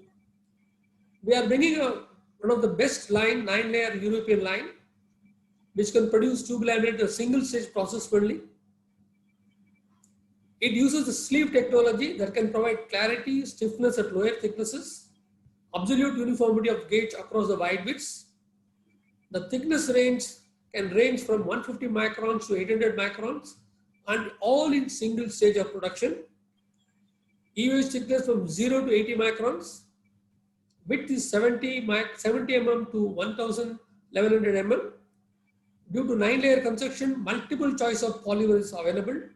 We can work with the industry and understand what they require. We'll be able to tailor-made the barrier requirements and provide the web width. Our also intention to do something new, that is innovative PP and other polymers sandwich suggested in combination PE to run in existing tube forming machines without any issues. Some of the typical structures we would like to promote, that is PE, UH, PE, and other one is PP sandwich. We'll cover little depth as we go further. Next slide, please. Next. Yeah.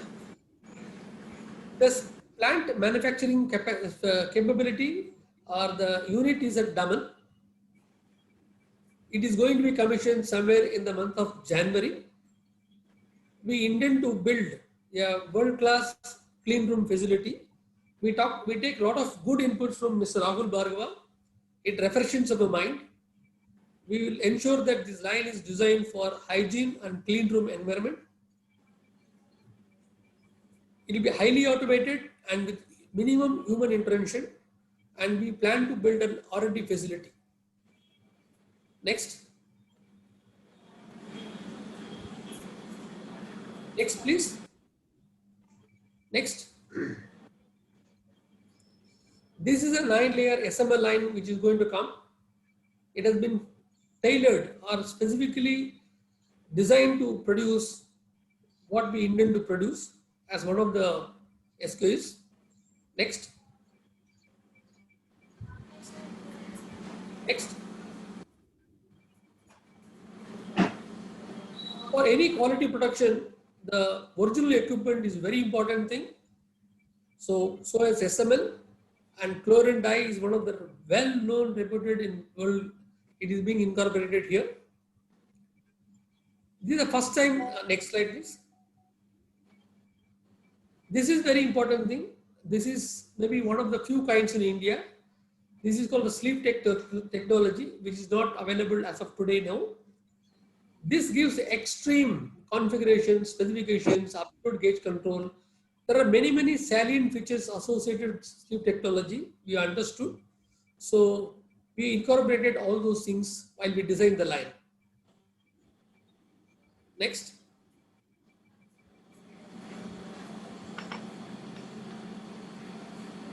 For everything, there is a selling.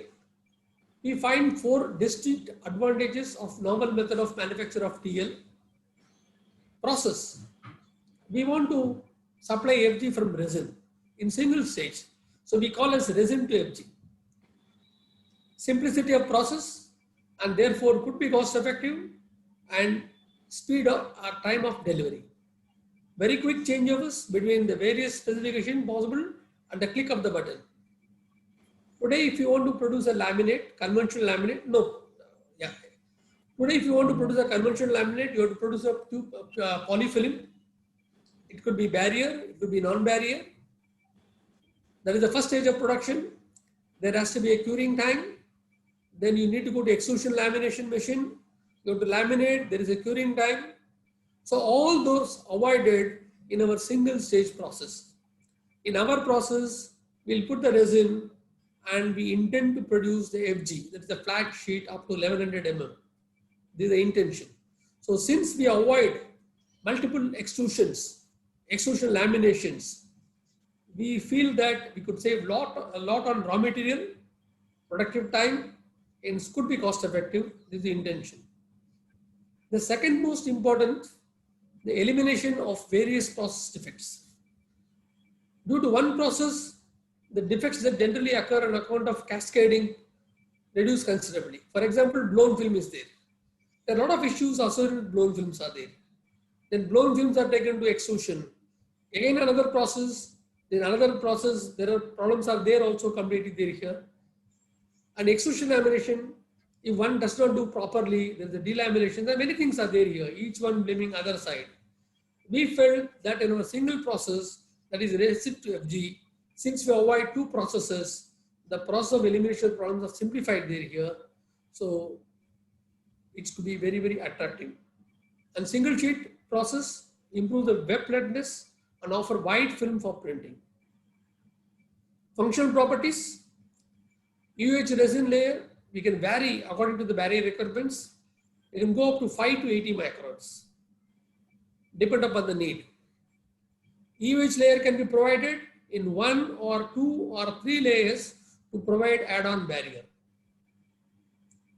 9 layer gives the flexibility to produce multiple polymers from HD, MDP, MLDP, nylon, many things are there. In blown films, sometimes people have the limitation of using high flow grades. In direct extrusion process, we can overcome. This is a very simple process. We can have better aesthetics, surface finish as compared to current types. We can provide PP on top provided there is an interest. The machine has to be modified. But our first intention is to supply a laminate which will work on the existing machines as it is without doing anything. Resilient properties of foil to match. We said that no one can match foil, but we felt that by introducing PP as one of the layers, sandwich, we can bring some of the properties of foil. PP is one of the best polymers to MBTR, next only to foil and metallized films. And we can do a lot of things are there here. The outer layers are designed to run on existing tube laminate lines without change of any part. Next, please.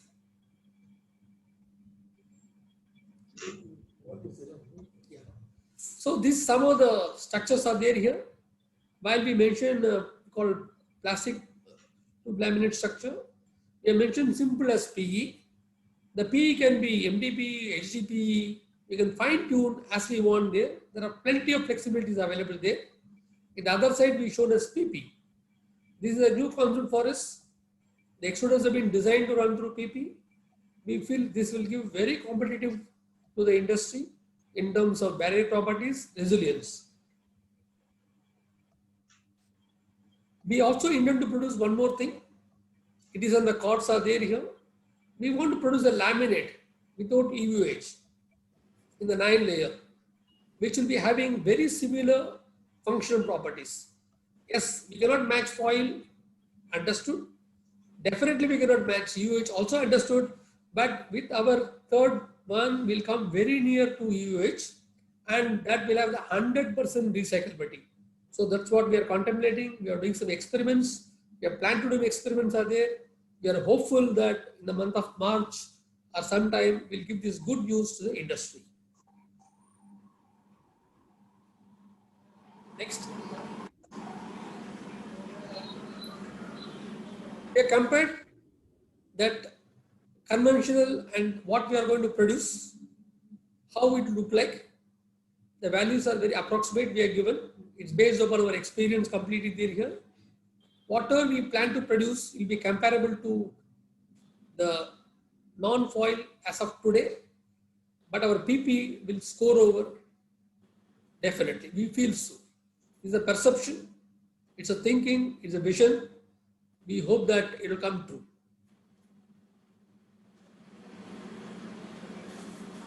And barrier definitely will be able to sit and talk to the people, what they want, how they want, what kind of a thing you want, and we'll have the flexibility of altering here and there to match what is the requirements. We are very confident of informing this one. Next.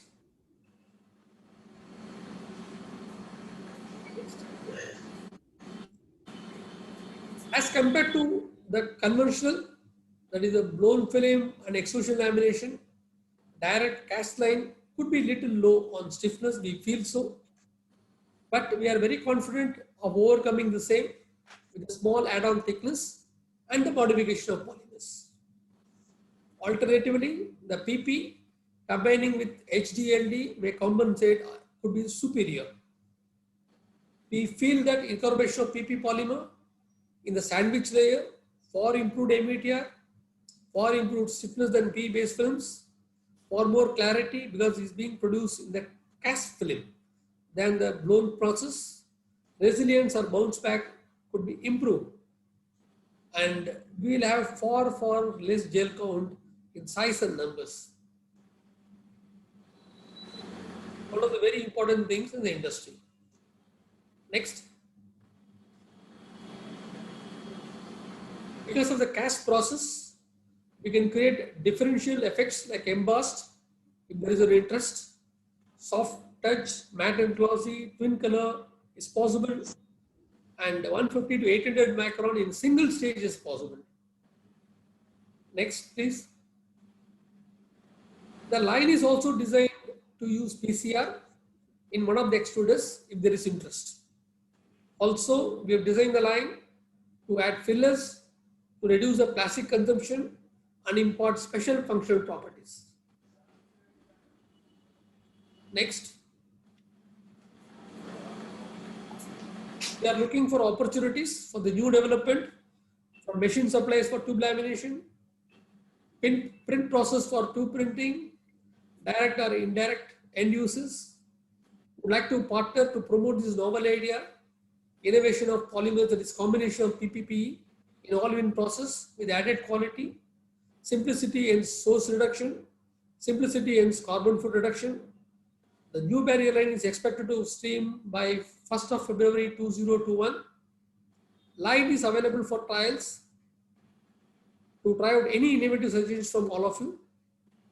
The capacity of the line is 400 metric tons per month, or equivalent to 1.75 million square meters. In per day, we can produce 15 metric tons per day or 70,000 square meters. This is the beginning. We are confident that we'll be able to do good things in the tube laminate segment, and we are not afraid of expansion. Next. We solicit all of your support to demonstrate the line design capability, to provide with improved quality, to reduce sourcing costs, innovative multiple tube laminates. Would like to partner, seeking your advice and suggestions. Looking forward to work with all of you. This is Balaji. Mr. Ram is here. Thank you. And thank you. Thank you. Thank you. Thank you. Thank you. Very, very nice presentation. Yeah. Deepak ji, unmute karo. So, very, very, very nice presentation, and I'm really sorry the time has little bit deferred because of very, very nice and informative presentation. Yeah, Deepak ji.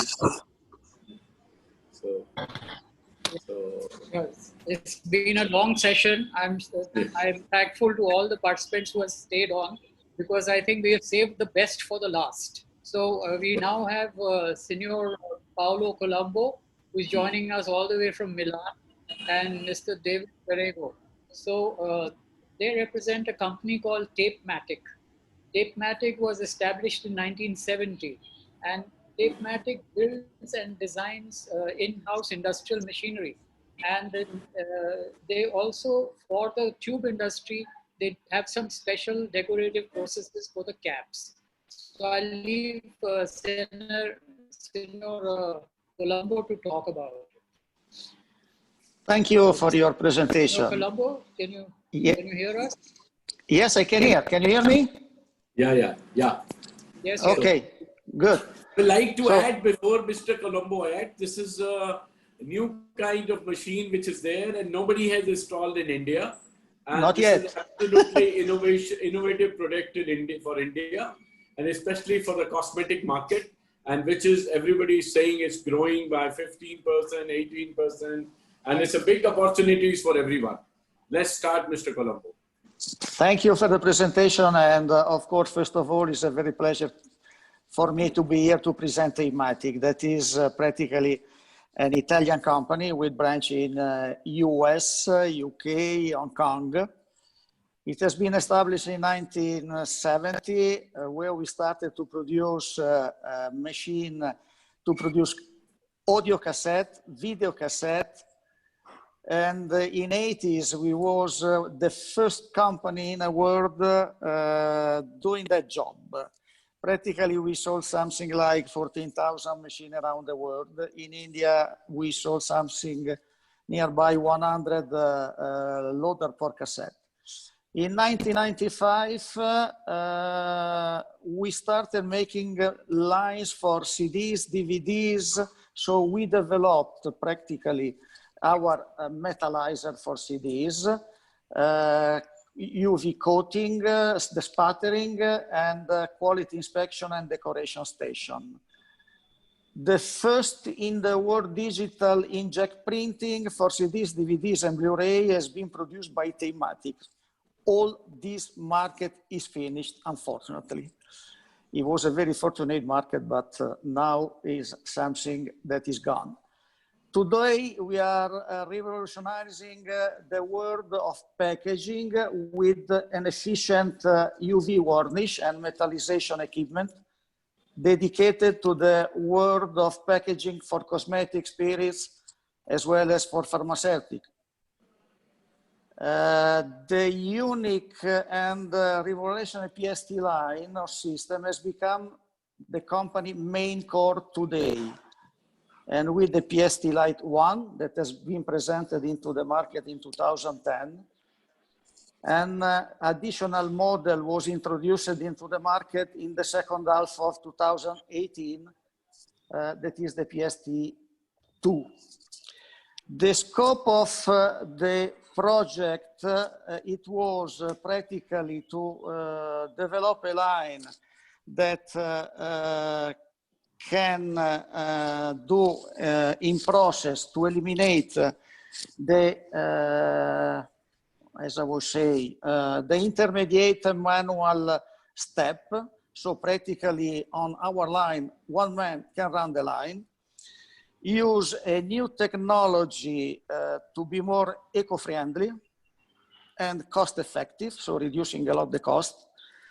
Is a modular system that can allow to the highest level of customization. So it's like a Lego. You can combine all the pieces and come to what you want to produce.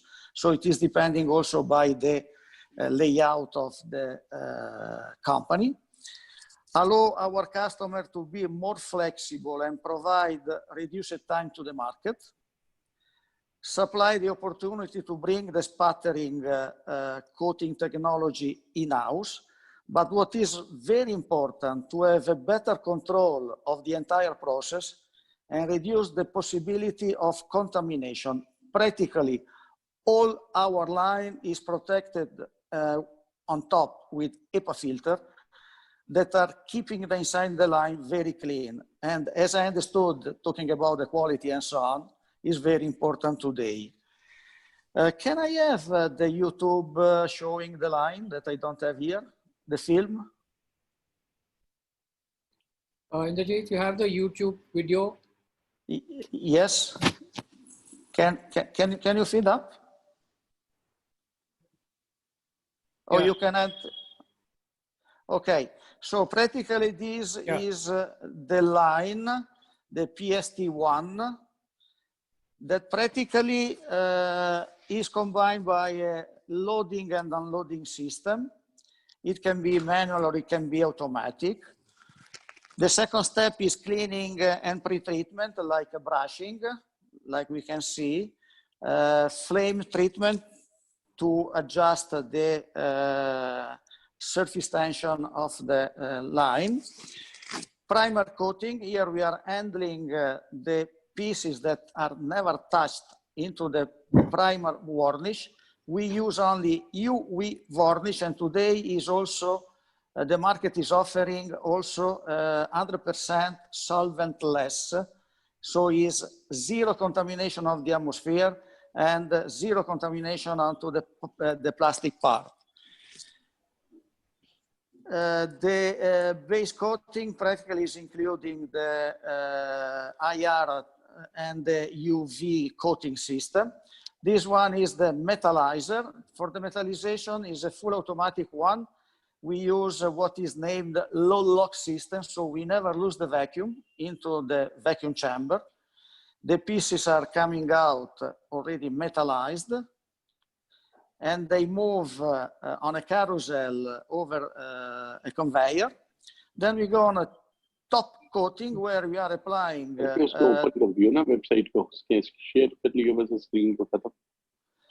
are applying the top coating varnish. Again, pardon? The line, as you can see, is very. I am mute? Ah, no. No, it's okay. So practically the line is very compact. The length is about 14 meters compared to 800 square meters that is used for the classic line. Tube packaging.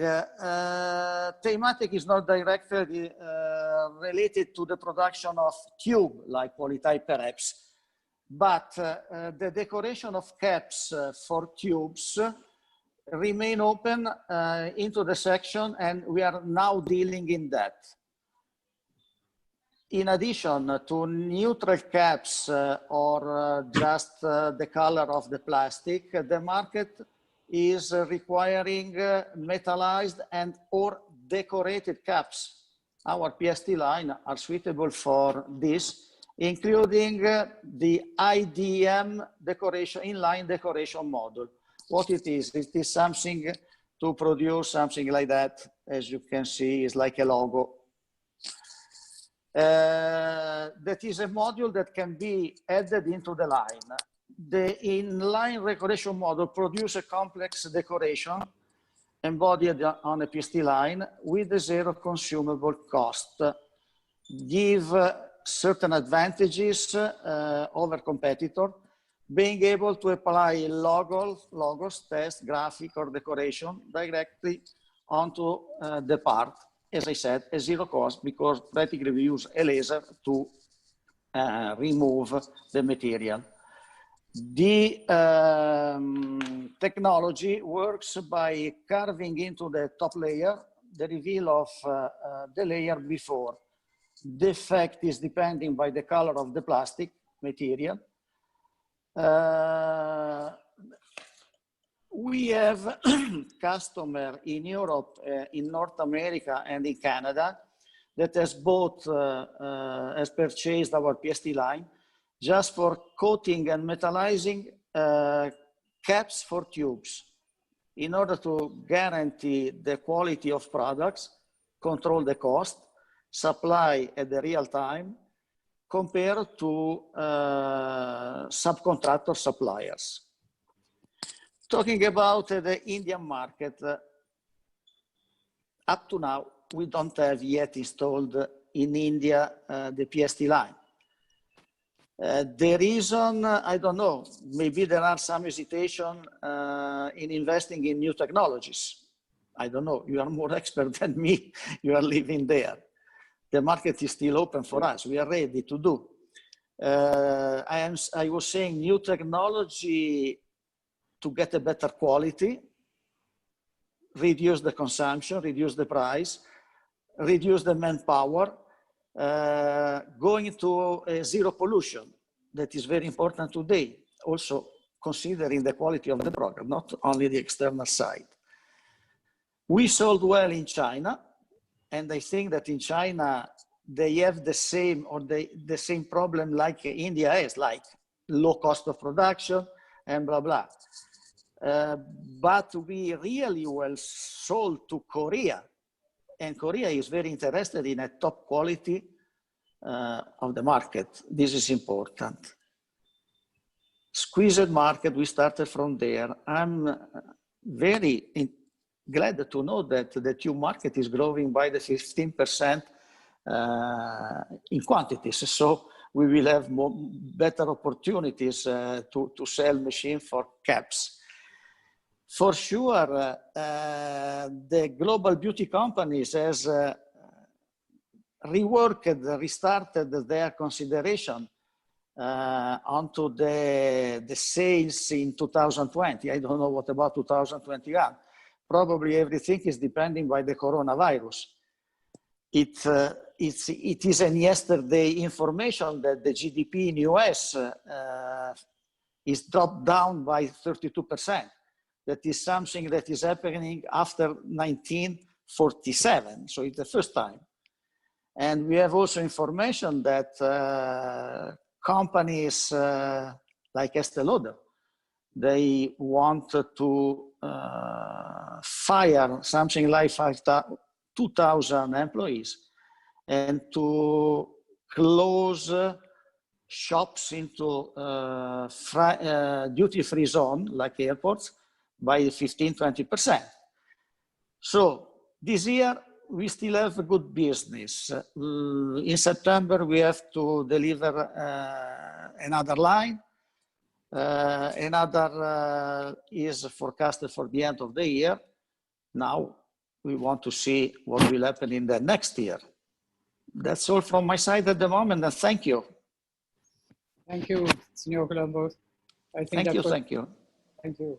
This was an overview of what is possible in cap decoration. And I think with this, we come to the end of our program for today. Yeah. And I want to thank all the participants who have been with us through the session. It's been a long session, but without you, this session would not have been possible. I want to thank the panelists who have been with us and who have shared knowledge.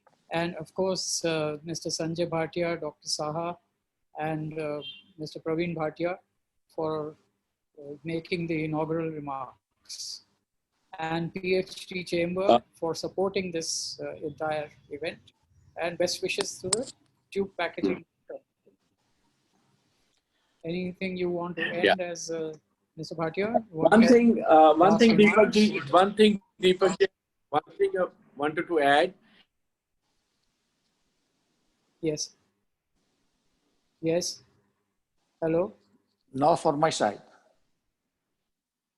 Who is?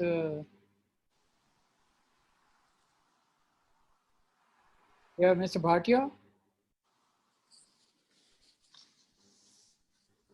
Have we lost him? Indrajit, unmute. Hello. Yes, sir. There is a signal problem. Okay. Okay. Okay. So then, is he sitting there next to you? Can you call him here? Yeah. Now Yeah. We joined us. yeah. Now it's coming. My Yeah. voice is coming. Yes. Yes. It's Yes. there. Yes. Yeah. Just Mr. Saha can, because we already make a website, so he can formally say that the website is there. So, and tomorrow it will be live. Dr. Saha, he wants you to make an announcement about the website being live. Can you unmute Dr. Saha, please?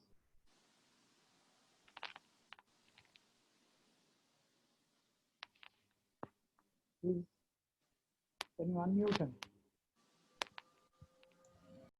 Thank you, Mr. Bhatia. I understand that the Tube Promotion Council website is ready and it's already been uploaded.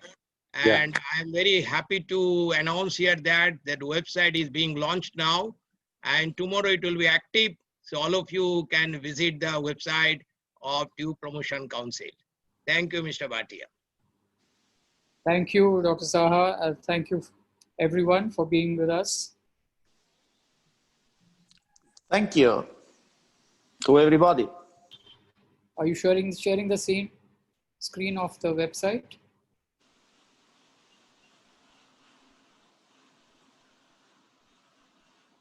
What is the website ID? www.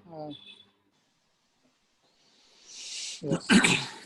www.tubecouncil.org. tubecouncil.org.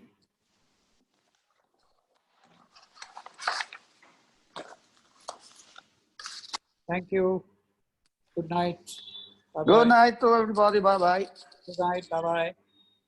Bye. Bye.